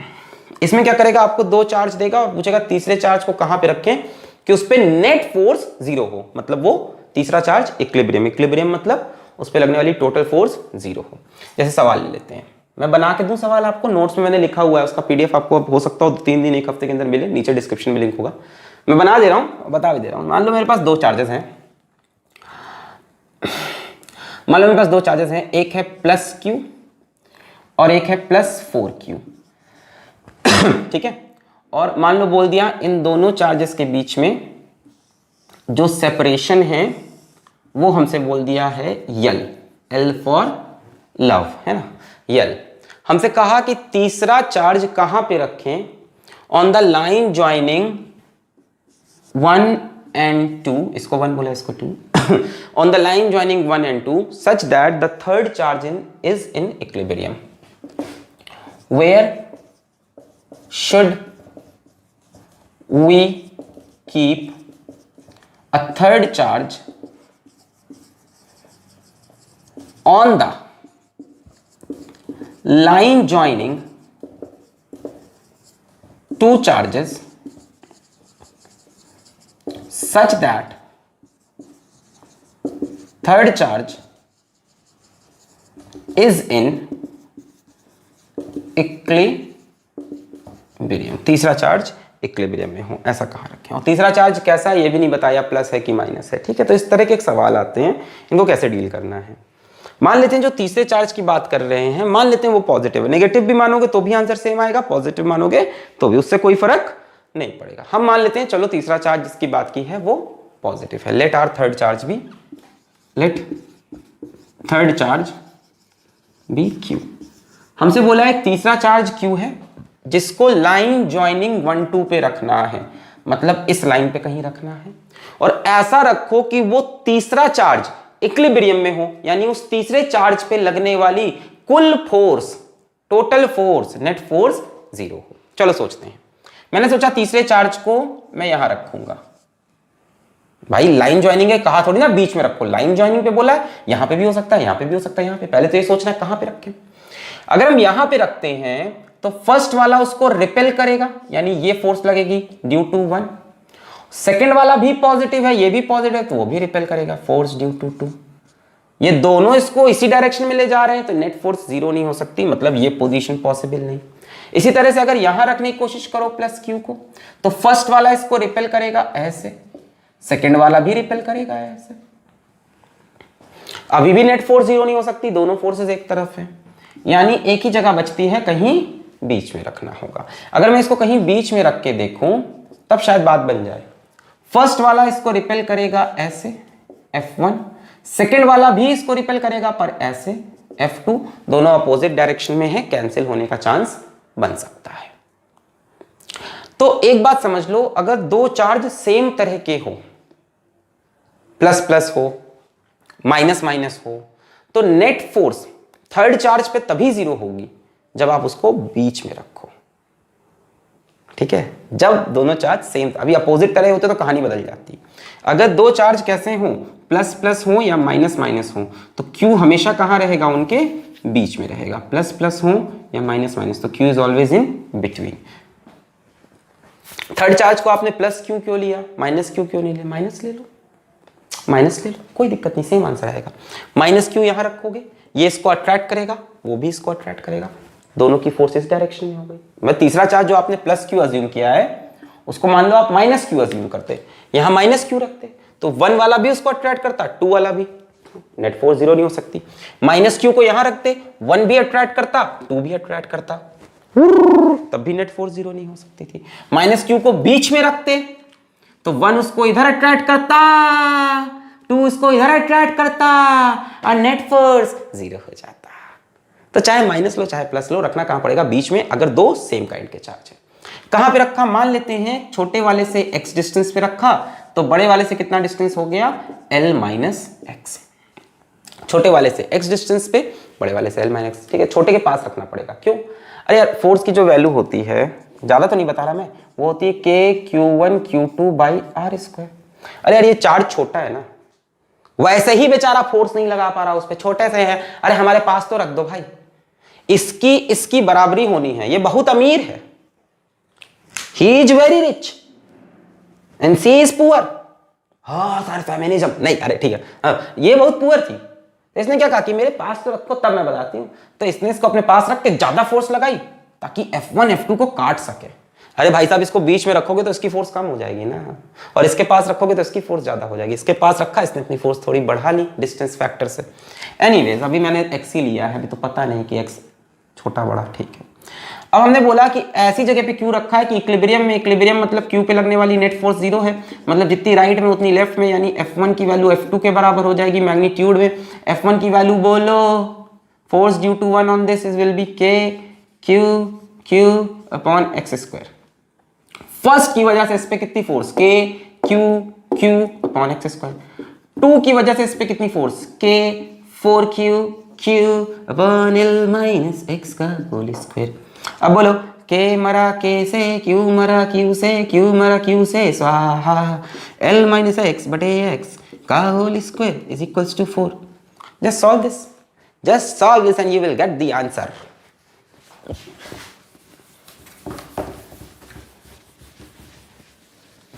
Just solve this. चलो बोलो क्या आ रहा, L माइनस एक्स बटे एक्स की वैल्यू कितनी आ जाएगी, प्लस माइनस 2। ये चा है, चा को जब अंडर रूट लोगे तो चा पीने में मजा आता है, तो रूट प्लस माइनस 2 आएगा कि नहीं। तो L माइनस एक्स बटे एक्स इज इक्वल्स टू या तो +2, L माइनस एक्स बटे एक्स इज इक्वल्स टू या तो -2।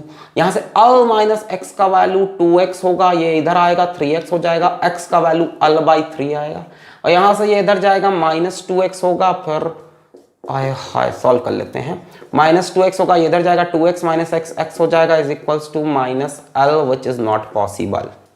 भाई x आपने यहां से मेजर किया है ना, इस जगह से ऐसे x -L मतलब पीछे चलेगा, गलत हो जाएगा, ठीक है। L/3 नहीं विश्वास है तो L/3 x की वैल्यू रख के फोर्स निकाल के चेक कर लो। आया ना इसके पास में, ये L/3 ये 2L/3। अरे ये L/3 होगा तो ये 2L/3 होगा कि नहीं, इसके पास आया कि नहीं आया, छोटे वाले के पास आएगा, तभी तो फोर्स ऐसी, चार्ज छोटा है फोर्स ऐसी, और बराबरी उसकी फोर्स से करा रहे हो हैं, तो पास तो दो हमारे, तभी तो करेंगे हम। क्लियर है। तो जब भी दो सेम टाइप के चार्जेस हों और net force on third charge 0 करनी हो तो उसको बीच में रखेंगे, और आंसर अपने आप ऐसा आएगा कि छोटे चार्ज के पास में होगा। इसका शॉर्टकट भी लगा सकते हो आप। शॉर्टकट क्या लगाना है, अगर तभी लगाओगे जब सेम चार्ज की कहानी हो। अगर दो चार्जेस सेम हो और पूछे थर्ड चार्ज को कहां रखें, तो आप बीच में रखोगे near to the smaller charge, near to the smaller charge, distance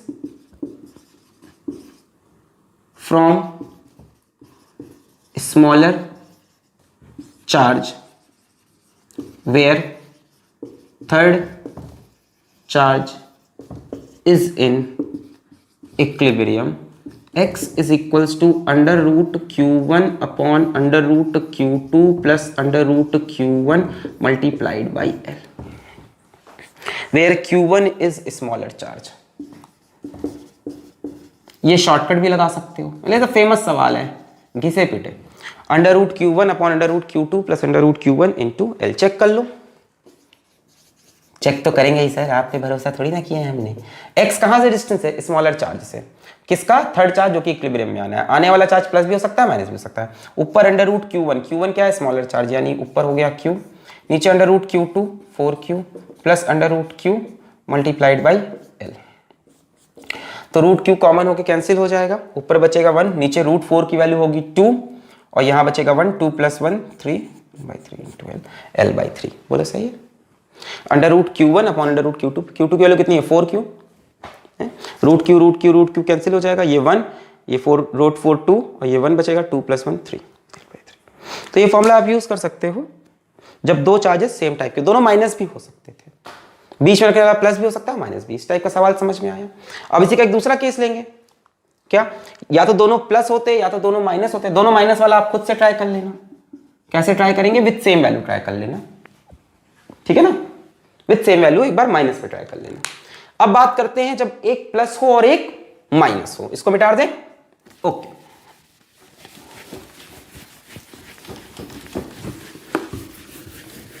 near to the smaller charge क्यों आ रहा है, समझ में आ रहा है। अरे भाई उसको रिपल, अरे भाई उसको रिपल करना है भाई, अरे फोर्स की बराबरी करनी है, उसकी कोई बराबरी है नहीं। अब ऐसा ले लेते हैं कि दो चार्ज अपोजिट इन साइन हो जाए। एक को मैंने ले लिया यम यम यम यम यम यम यम यम यम यम यम प्लस क्यू, एक को मैंने लिया यम यम यम यम यम यम यम माइनस क्यू, ठीक है, -9q। ठीक है, वैल्यूज ऐसी ले रहे कि आंसर आ जाए आपका। देख रहे हो स्क्वायर स्क्वायर की कहानी है, तो ऐसी वैल्यू सेट की गई कि आंसर आ जाए। इनके बीच का डिस्टेंस यल, दोनों पॉइंट चार्जेस हैं, इसमें तो कोई दिक्कत है नहीं आज।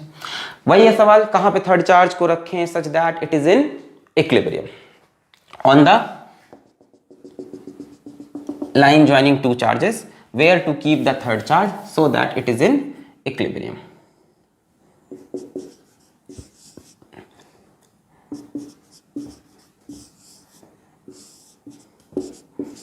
Where to keep a third charge so that it is in equilibrium. इसको बोल देते हैं फिर से फर्स्ट, इसको बोलते हैं सेकेंड। इस बार एक प्लस है एक माइनस है, तो मैंने बोला अगर दोनों का सेम साइन हो तो बीच में, और जब अपोजिट साइड है तो बाहर। जब सेम साइन होता तो चार्ज कहाँ रखते हैं? बीच में। अपोजिट साइन तो बाहर। विश्वास नहीं है? नहीं है सर, कभी नहीं होता, चेक करते हो। पहले बीच में रखते हैं। क्या ले लिया जाए? लेट थर्ड चार्ज जिसकी बात हो रही है उसको मान लेते हैं प्लस क्यू। माइनस क्यू मानोगे सर? प्लस मान ले, प्लस मान लो, माइनस मान लो, कोई फर्क नहीं पड़ेगा, प्लस क्यू। चलो बीच में रखते हैं इस बार, पहले है ना, उल्टा करते हैं, प्लस क्यू को बीच में रखा। चलो फर्स्ट वाला उसे क्या करेगा? रिपेल, पॉजिटिव है F1। सेकेंड वाला उसे क्या करेगा? अट्रैक्ट। क्या इस पे नेट फोर्स जीरो हो सकती है? बिल्कुल नहीं भाई, दोनों फोर्स सेम डायरेक्शन में। माइनस लेना चाहो माइनस लेके, यहां माइनस क्यों रखो? फर्स्ट वाला उसे अट्रैक्ट, सेकेंड वाला उसे रिपेल, फोर्स इधर हो जाएगी। मतलब बीच में पॉसिबल नहीं है, ये तो पॉसिबिलिटी है ही नहीं। बाहर रखने की कोशिश करें, यहां रख के देखें। आओ, यहां रखा प्लस क्यू। फर्स्ट वाला उसे रिपेल किया, सेकेंड वाला उसे अट्रैक्ट किया। यस, यहां हो सकता है दोनों फोर्स अपोजिट डायरेक्शन में। वहां भी तो हो सकता है। अगर यहां रखे प्लस क्यू तब क्या होगा? फर्स्ट वाला उसको रिपेल करेगा रे इधर रे, सेकेंड वाला उसको अट्रैक्ट करेगा इधर रे। यहां भी हो सकता है, यहां भी हो सकता है। अब बताओ कहां रखें भाई? सब यहां पे भी तो ये प्लस वाला इसको रिपेल किया, माइनस वाला अट्रैक्ट किया। अच्छा, अब एक बात बताओ, दोनों के फोर्स की बराबरी करनी है कि नहीं? मतलब इस क्यू चार्ज पे दोनों की लगाई हुई फोर्स बराबर हो। इन दोनों में से रिच कौन है? वैल्यू वाइज तो यही रिच है ना। अब नेगेटिव ही सही, बादशाह तो है, बहुत ज्यादा है इसकी वैल्यू, इसकी वैल्यू कम है। तो कहेगा हम इतनी दूर तुम पे इतनी फोर्स लगा ही नहीं पाएंगे कि इसकी फोर्स की बराबरी कर पाए। एक तो भाई हमको तुमने वैल्यू छोटी दी, और हमसे कहेगा हम इतनी दूर आके तुम पे इतनी फोर्स लगा दें कि इसकी फोर्स की बराबरी कर ले। ये हमसे ना हो पाएगा। पास आओ यहां। अब ठीक है, हमारी वैल्यू छोटी है पर हमारे तुम पास में हो, उससे तुम दूर में हो। अब हम बराबरी कर सकते हैं। So third charge will be kept near to smaller charge but outside the two charges, बीच में नहीं। अगर अपोजिट साइन के चार्जेस हैं और पूछा है थर्ड चार्ज को इक्विलिब्रियम में रखना है, तो थर्ड चार्ज कहां होगा? आउटसाइड होगा। थर्ड चार्ज कहां होगा? आउटसाइड। और कहां पे होगा? Near to smaller charge. Clear है एकदम 100%? यहां पे भी दिखने में तो लग रहा है कि फोर्स जीरो हो सकती है, बट जरा सोचो, क्या इससे इतनी दूर आके ये इसकी फोर्स की बराबरी कर पाएगा? इसकी वैल्यू भी ज्यादा 9q इंटू क्यू, और ये q इंटू क्यू रहेगा। इसका डिस्टेंस भी कम, भाई ये बहुत फोर्स लगा देगा, इतनी फोर्स लगाएगा संभाल ही नहीं पाएगा। अपोजिट डायरेक्शन में होने का मतलब ये थोड़ी ना कि बराबर कर लेंगे। अब हो सकती है बराबरी, हम छोटे हैं पर हमारे पास में है, हमारा इफेक्ट भी तुम्हारे इफेक्ट के बराबर हो सकता है। हो सकता है भगवान ने हमको वैल्यू कम दी है पर डिस्टेंस तो क्लोज दिया है। यानी at this point this can happen, let this distance be x। इस जगह पे q किस में है? इक्विलिब्रियम में है। इक्विलिब्रियम में मतलब q पे लगने वाली नेट फोर्स जीरो होगी। q के साइन से इस सवाल का कोई मतलब नहीं, q प्लस भी हो सकता है माइनस भी। F1 is equals to F2 लिख लेंगे। फोर्स ड्यू टू 1 हो जाएगी k q upon force due to 1 k q upon distance कितना है? x square. Force due to 2 के लिए k साइन नहीं रखना है, 9q इंटू क्यू। 2 की फोर्स इस पे देखनी है ना फोर्स, तो 2 की वजह से इस पे कितनी फोर्स हो जाएगी? k into 9q into Q, और 2 से डिस्टेंस कितना है? l प्लस एक्स का होल स्क्वायर। 2 से कितना दूर है? l प्लस एक्स, इससे x। फिर से के क्यू क्यू क्यू क्यू मर गए l plus x upon x का whole square is equal to 9। ठीक है, ठीक है, ठीक है। सॉल्व कर सकते हैं, सॉल्व कर सकते हैं। l plus x upon x is equals to plus minus 3। एक होगा l plus x upon x is equals to 3, एक होगा l plus x upon x is equals to minus 3। यहां से आएगा l plus x is equals to 3x 2x x is equals to l/2। मिल गया। यहां से कितना दूर l/2। यहां से x की वैल्यू नेगेटिव आएगी। नेगेटिव का मतलब इस बार देखो तुम x ये ले रहे हो ना, नेगेटिव मतलब गलत आ रहा है ऑप्शन आपका। नेगेटिव कितनी आएगी देखो, l plus x upon x is equals to sorry minus 3x। यहां से ये हो जाएगा minus 4x, x is equals to minus l/4। अब की बार आपने ये डायरेक्शन पॉजिटिव माना ना, इधर ऐसे आपने x लिया और ऐसे ही l plus x, minus l/4 मतलब बीच में कहीं। माइनस l/4 का मतलब समझो, मुझे पता है आप सोच रहे हो इन दोनों में से यही क्यों सही है, बता रहे हैं हम, सुनोगे तब ना। माइनस l/4 अगर यहां पे रखोगे तो l माइनस l/4 होगा। x की वैल्यू अगर माइनस l/4, अगर मैं इसको सही मान लूं, ठीक है मैं सॉल्व कर रहा हूं आपकी प्रॉब्लम, अगर माइनस l/4 मान लें तो यहां क्या x की जगह माइनस l/4, इसका मतलब इससे डिस्टेंस हो गया l minus l/4। l minus l/4 कहीं बीच में होगा, यानी डेफिनेटली ये सजेस्ट कर रहा है बीच वाला ऑप्शन, जो कि गलत है। समझ में आया? l माइनस l/4, l/4 इसमें से माइनस करोगे यानी 9q से कितना दूर हो गया, l माइनस l/4 यानी कहीं बीच में, ये नहीं तो ये वाला सही है। क्लियर है? तो जब दो अपोजिट चार्ज मिले तो थर्ड चार्ज कहीं बाहर रखना पड़ेगा। किस तरफ बाहर रखोगे? स्मॉलर चार्ज के पास। इसका भी शॉर्टकट हो सकता है, इसका भी शॉर्टकट हो सकता है। क्या होगा शॉर्टकट? कहां लिखूं? यहां लिखूं शॉर्टकट में कि पहली चीज तो कहां पे होगा, इस बार आंसर आपका बाहर होगा, और कहां होगा? क्लोजर टू स्मॉलर चार्ज होगा। और इस बार x की वैल्यू होगी √Q1 upon √Q2 minus √Q1 multiplied by, जब अपोजिट साइन है तो नीचे माइनस लगा दो, where Q1 is smaller charge. Again Q1 is smaller charge. पिछली बार क्या लिखा था मैंने formula? √Q1 upon √Q2 plus Q1।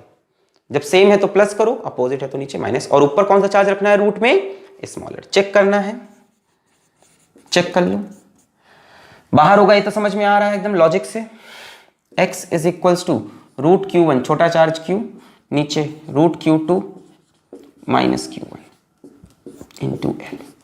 √Q cancel, ऊपर बचेगा 1, नीचे √9 की वैल्यू होगी 3, ये होगा 1, 3 माइनस 1 इज 2 l/2। l/2 कहां? बाहर, किसके पास? स्मॉलर चार्ज के। तो अगर दो सेम टाइप के चार्ज हो तो Q2 प्लस Q1, अपोजिट हो Q2 माइनस Q1, रूट में रहनी है सारी वैल्यू, ऊपर रखना है स्मॉलर चार्ज। क्लियर है एकदम? पक्का इसको अच्छे से नोट कर लो, अच्छे से रिवाइज कर लेना ये कंसेप्ट। ठीक है, शॉर्टकट भी बता दिया, अगर कंपटीशन में आता है तो, और बोर्ड में आता है तो पूरा इस मेथड से करना पड़ेगा। इसका फील दे दिया, क्यों नहीं हो सकता ना, यहां पे रख के चेक कर लो। ऐसी पिछली बार में फील जो दिया था वहां l माइनस एक्स था, जो दूसरी वाली नेगेटिव थी, नेगेटिव यहां रखोगे ऐड हो जाएगा, मतलब बाहर चली गई। पिछली बार वाले का भी फील ले सकते हो, एक x नेगेटिव आया था पिछली बार भी, तो पिछली बार यहाँ l माइनस एक्स था, अगर उसको माइनस को रखोगे तो प्लस हो जाएगा, मतलब वैल्यू बाहर जा रही थी, पिछली बार बीच में होना था। ट्राई करना इसको, कंसेप्ट देख लिया। अगर मैं ये वाली वैल्यू यहां रखूं तो l माइनस l/4, मतलब इससे डिस्टेंस l से कम हो गया, मतलब बीच में, जो कि पॉसिबल नहीं है। मिटा दे। ओके, तो ये था third charge in equilibrium type सवाल। तो यही सब सवाल बन सकते हैं प्रिंसिपल ऑफ सुपरपोजिशन से, कि एक तीसरे चार्ज को कहीं टेढ़ा मेढ़ा करके रख देगा, उस पर नेट फोर्स 0 है या 0 नहीं है, ये सारी चीजें पूछ लेगा। अब एक ले लेते हैं अपन थोड़ा सा जेई मेंस लेवल का सवाल ले लेते हैं। जेई मेंस एडवांस है ना, IIT जेई लेवल का, नीट लेवल का। नीट में तो यहाँ तक से भी आ सकता था, एक नीट लेवल का ही सवाल भी नीट लेवल का होगा, सब में आ सकता है, बेसिक सा सवाल है। थोड़ा सा इसमें कॉम्बिनेशन ऑफ टॉपिक करते हैं, SHM में लाते हैं। ठीक है, थोड़ा सा इसमें अब SHM में लाते हैं। कैसे? मान लो एक चार्ज यहाँ पे प्लस Q है। अब कई लोग SHM ही नहीं पढ़े हैं, इसके लिए आपको कुछ नहीं करना है, time period of SHM, how to find time period of SHM, ये लेक्चर आपको सर्च करना है, टाइम पीरियड ऑफ एसएचएम, तो उसमें मैंने सिखाया हुआ है, ठीक है। प्लस क्यू यहाँ पे प्लस क्यू, अभी तो वन शॉट बना नहीं एसएचएम का, शायद बन जाए जब तक आप ये पढ़ो, पता नहीं। दो चार्ज प्लस क्यू हैं, और थोड़ा बड़ा बनाते हैं, प्लस क्यू और प्लस क्यू, दो similar charges plus Q are placed to a distance apart, इनके बीच में एकदम मध्यांतर में, इनके मध्यांतर में on the line joining these two charges, इनके मध्यांतर में हमने एक चार्ज रखा Q0, यहां से कितने डिस्टेंस पे A, यहां से कितने डिस्टेंस पे A। क्या ये चार्ज अभी इक्विलिब्रियम में होगा? टेल मी Q0 किस में होगा अभी? इक्विलिब्रियम में। भाई दोनों से बराबर डिस्टेंस पे, जितना ये रिपेल करेंगे उतना ये, इसको अगर 1 बोल दें, इसको अगर 2 बोल दें, तो जितना ये रिपेल करेंगे उतना ये, या जितना ये अट्रैक्ट करेंगे उतना वो। अभी Q0 का साइन भी नहीं दिया, मान लो, तुम सवाल में जो चाहे मान लेना, दोनों में आंसर सेम आएगा, कई बार बता चुके हैं। तो अभी तो इक्विलिब्रियम में होगा मस्त, क्योंकि दोनों चार्ज बराबर हैं, तो बीच में इक्विलिब्रियम मिला। सवाल ये नहीं, सवाल ये है इफ Q0 इज स्लाइटली मतलब बहुत थोड़ा सा, slightly displaced along line joining 1 and 2 towards any charge, towards any of the charges, show that Q0 executes SHM and find time period of such SHM। अगर इस Q0 को इस line पे थोड़ा सा डिस्प्लेस करके छोड़ दें, देखो अगर इसको मैं इस Q0 को थोड़ा सा डिस्प्लेस करके मान लो यहां लाके छोड़ दिया, थोड़ा सा, ये तो बहुत ज्यादा हो गया, थोड़ा सा डायग्राम ऐसा बना, थोड़ा सा डिस्प्लेस किया मान लो इधर, अब क्या होगा? अब इसकी फोर्स बढ़ जाएगी, मान लो ये पॉजिटिव है, मान लो ये पॉजिटिव, अभी तो फोर्स 0 थी, जब यहां लाके छोड़ोगे मान लो ये पॉजिटिव है, तो अब ये वाला इसको ज्यादा रिपेल करेगा क्योंकि इसके पास आ गया, ये वाला उतना रिपेल नहीं कर पाएगा। तो जैसे ही आप यहां लाके छोड़ोगे जरूर जरूर ये वापस भागेगा कि नहीं? सोचो, ये चार्ज इक्विलिब्रियम में था दो चार्जेस के बीच में, आपने उसको इस तरफ शिफ्ट किया तो इसकी रिपल्सिव फोर्स ज्यादा हो जाएगी। मान लिया हमने Q0 कैसा है? पॉजिटिव, तो हमने जब Q0 को इधर शिफ्ट किया तो इसका रिपल्शन ज्यादा होगा, तो जैसे ही शिफ्ट करोगे ये वापस इधर आएगा, पर पता यहां आके रुकेगा नहीं है, इनर्शिया है ना, इनर्शिया पढ़ते हैं कि नहीं हम, जो चीज चल रही है वो चलती रहेगी। जैसे आप दौड़ रहे हो तुरंत ब्रेक लगाओ, नहीं रुकते, थोड़ा आगे जाके, तो जब से यहां से छोड़ोगे ऐसे ए, तब तक यहां पहुंच गया, जैसे ही यहां पहुंचा इसकी रिपल्सिव फोर्स ज्यादा हो जाएगी, उसकी कम, भाई इसके पास आ गया, फिर ये कहेगा चलो वापस जाओ ऐसे, भाई इसकी फोर्स ऐसे और इसकी फोर्स ऐसे, इसकी फोर्स जैसे मान लो यहां पहुंचा, तो ये वाला कम रिपल्सन लगा पाए ज्यादा, फिर ये इधर भागेगा, फिर सोचेगा यहां रुक जाए, पर फिर यहां से जुम जुम जुम जुम जुम जुम जुम जुम जुम जुम जुम जुम टाडू करता जाएगा। और ये मोशन कैसा होगा? एसएचएम, ये शो करना है और उस एसएचएम का टाइम पीरियड निकालना है, ये सवाल है, उस एसएचएम का टाइम पीरियड निकालना है। किया जाए सवाल, प्यारा सा एक आखिरी सवाल, चलिए करते हैं। इसको मिटा लूं मैं, लैंग्वेज समझ में आ गई सवाल की, बीच में रखा था उससे इधर शिफ्ट कर लो या इधर, और शिफ्ट करके छोड़ा तो वापस गया और एसएचएम किया, पूरा प्रूफ करते हैं, मिटा रहे। अच्छा चलो मान लेते हैं कि Q0 को आपने इस तरफ शिफ्ट किया by small distance x, small distance x से आपने Q0 को यहां ले आए, ठीक है, ये पोजीशन इसकी पुरानी हो गई, यहां ये हुआ करता था, अब वहां पहुंच गया है, ठीक है। अब आओ Q0 पे नेट फोर्स लगाते हैं, let us find net force on Q0 after displacing it by x, where x is very small, बहुत छोटा डिस्प्लेसमेंट देंगे, बहुत ज्यादा दोगे तो फिर काम नहीं बनेगा। अच्छा अब Q0 पे दो लोग फोर्स लगाएंगे, Q0 को पॉजिटिव मान लें, लेट Q0 भी पॉजिटिव, नेगेटिव भी मानोगे तो भी सवाल में कोई फर्क नहीं पड़ेगा। 1 Q0 पे किधर फोर्स लगाएगा? इधर, फोर्स ड्यू टू 1, यहां बना लेते हैं, 1 Q0 पे इधर फोर्स लगाएगा रिपल्सिव की, 2 इधर फोर्स लगाएगा रिपल्सिव की। कौन सी फोर्स बड़ी होगी? 2 वाली बड़ी होगी, Q नॉट वहां से पास में है। So net force will be F2 minus F1। अच्छा, F2 इसकी वजह से K Q नॉट, किस पे फोर्स निकाल रहे हो? Q नॉट पे। तो K Q not upon distance. अब देखो ये कितना था? A, दिस वॉज A, और ये X, यानी 1 से कितना दूर हो गया? A plus x. यहां से देखो 2 से ये कितना था? A और X पास आ गया, तो 2 से कितना क्लोज हो गया? A minus x. बोलो समझ में आया? पहले बीच में था, यहां से भी A दूर, यहां से भी A दूर, फिर X इधर ले आए, तो इससे कितना दूर हो गया? A plus x. इससे कितना दूर हो गया? A minus x. तो 2 की बात करें, K Q नॉट, और इससे कितना दूर है? ये डिस्टेंस कितना होगा? A minus x. तो A माइनस एक्स का होल स्क्वायर। F1 की बात करें तो K Q नॉट। फोर्स किस पे देख रहे हैं हम लोग? Q नॉट पे, 1 की वजह से और 2 की वजह से। तो 1 की वजह से K Q नॉट अपॉन ये प्लस एक्स का होल स्क्वायर। आइए इसको सॉल्व करते हैं। तो यहाँ से K Q नॉट कॉमन हो गया, K Q नॉट कॉमन हो गया, 1 अपॉन A माइनस एक्स का whole square minus 1 upon A plus x का होल स्क्वायर। एलसीएम हो जाएगा A माइनस एक्स का whole square, A plus x का होल स्क्वायर, पूरा एलसीएम बन गया। So F net on Q not is equals to K Q not. LCM हो गया A माइनस एक्स का whole square, A plus x का whole square. इधर क्या मिसिंग है? A प्लस एक्स का होल स्क्वायर, तो इधर आ जाएगा A प्लस एक्स का होल स्क्वायर माइनस इधर आ जाएगा A माइनस एक्स का होल स्क्वायर। बोले सही है? इधर ऊपर A माइनस एक्स का स्क्वायर मिसिंग है, A प्लस एक्स का, तो इधर ये इधर। अच्छा आगे बढ़े, K Q नॉट।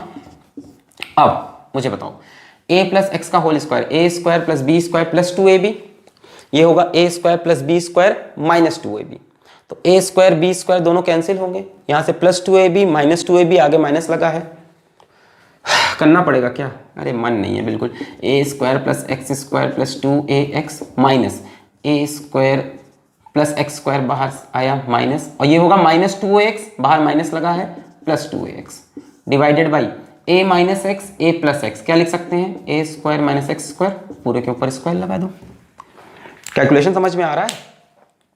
इस स्क्वायर को बाहर करो, A minus x A plus x, A square minus x square, और पूरे के ऊपर स्क्वायर। ऊपर क्या किया? A square plus x square plus 2AX minus यहाँ A स्क्वायर बाहर आया minus A square, x square plus में बाहर आया माइनस एक्स स्क्वायर, और माइनस 2x बाहर आया प्लस 2x। तो A square cancel, x square cancel, 2x 4AX। So K Q not into 4AX upon A square minus x square का whole square. यहाँ तक पहुंचिए फिर आगे बताएं। हाँ यहां तक पहुंचिए फिर आगे बताएं। ये मिटा लूं मैं, ये मिटा लूं मैं। अच्छा देखो, अब मैं आपसे ये बोलूंगा कि जो x है that is very very very smaller than a। मैंने पहले ही आपसे बोला था कि x बहुत छोटा है, तो a से कंपैरिजन में बहुत बहुत छोटा है। So if x is much much much smaller than a, then a square minus x square will tend to be only a square. भैया x बहुत छोटी क्वांटिटी, ऊपर से उसका स्क्वायर कर दोगे तो और छोटी हो जाएगी कि बड़ी हो जाएगी? छोटी होती है ना।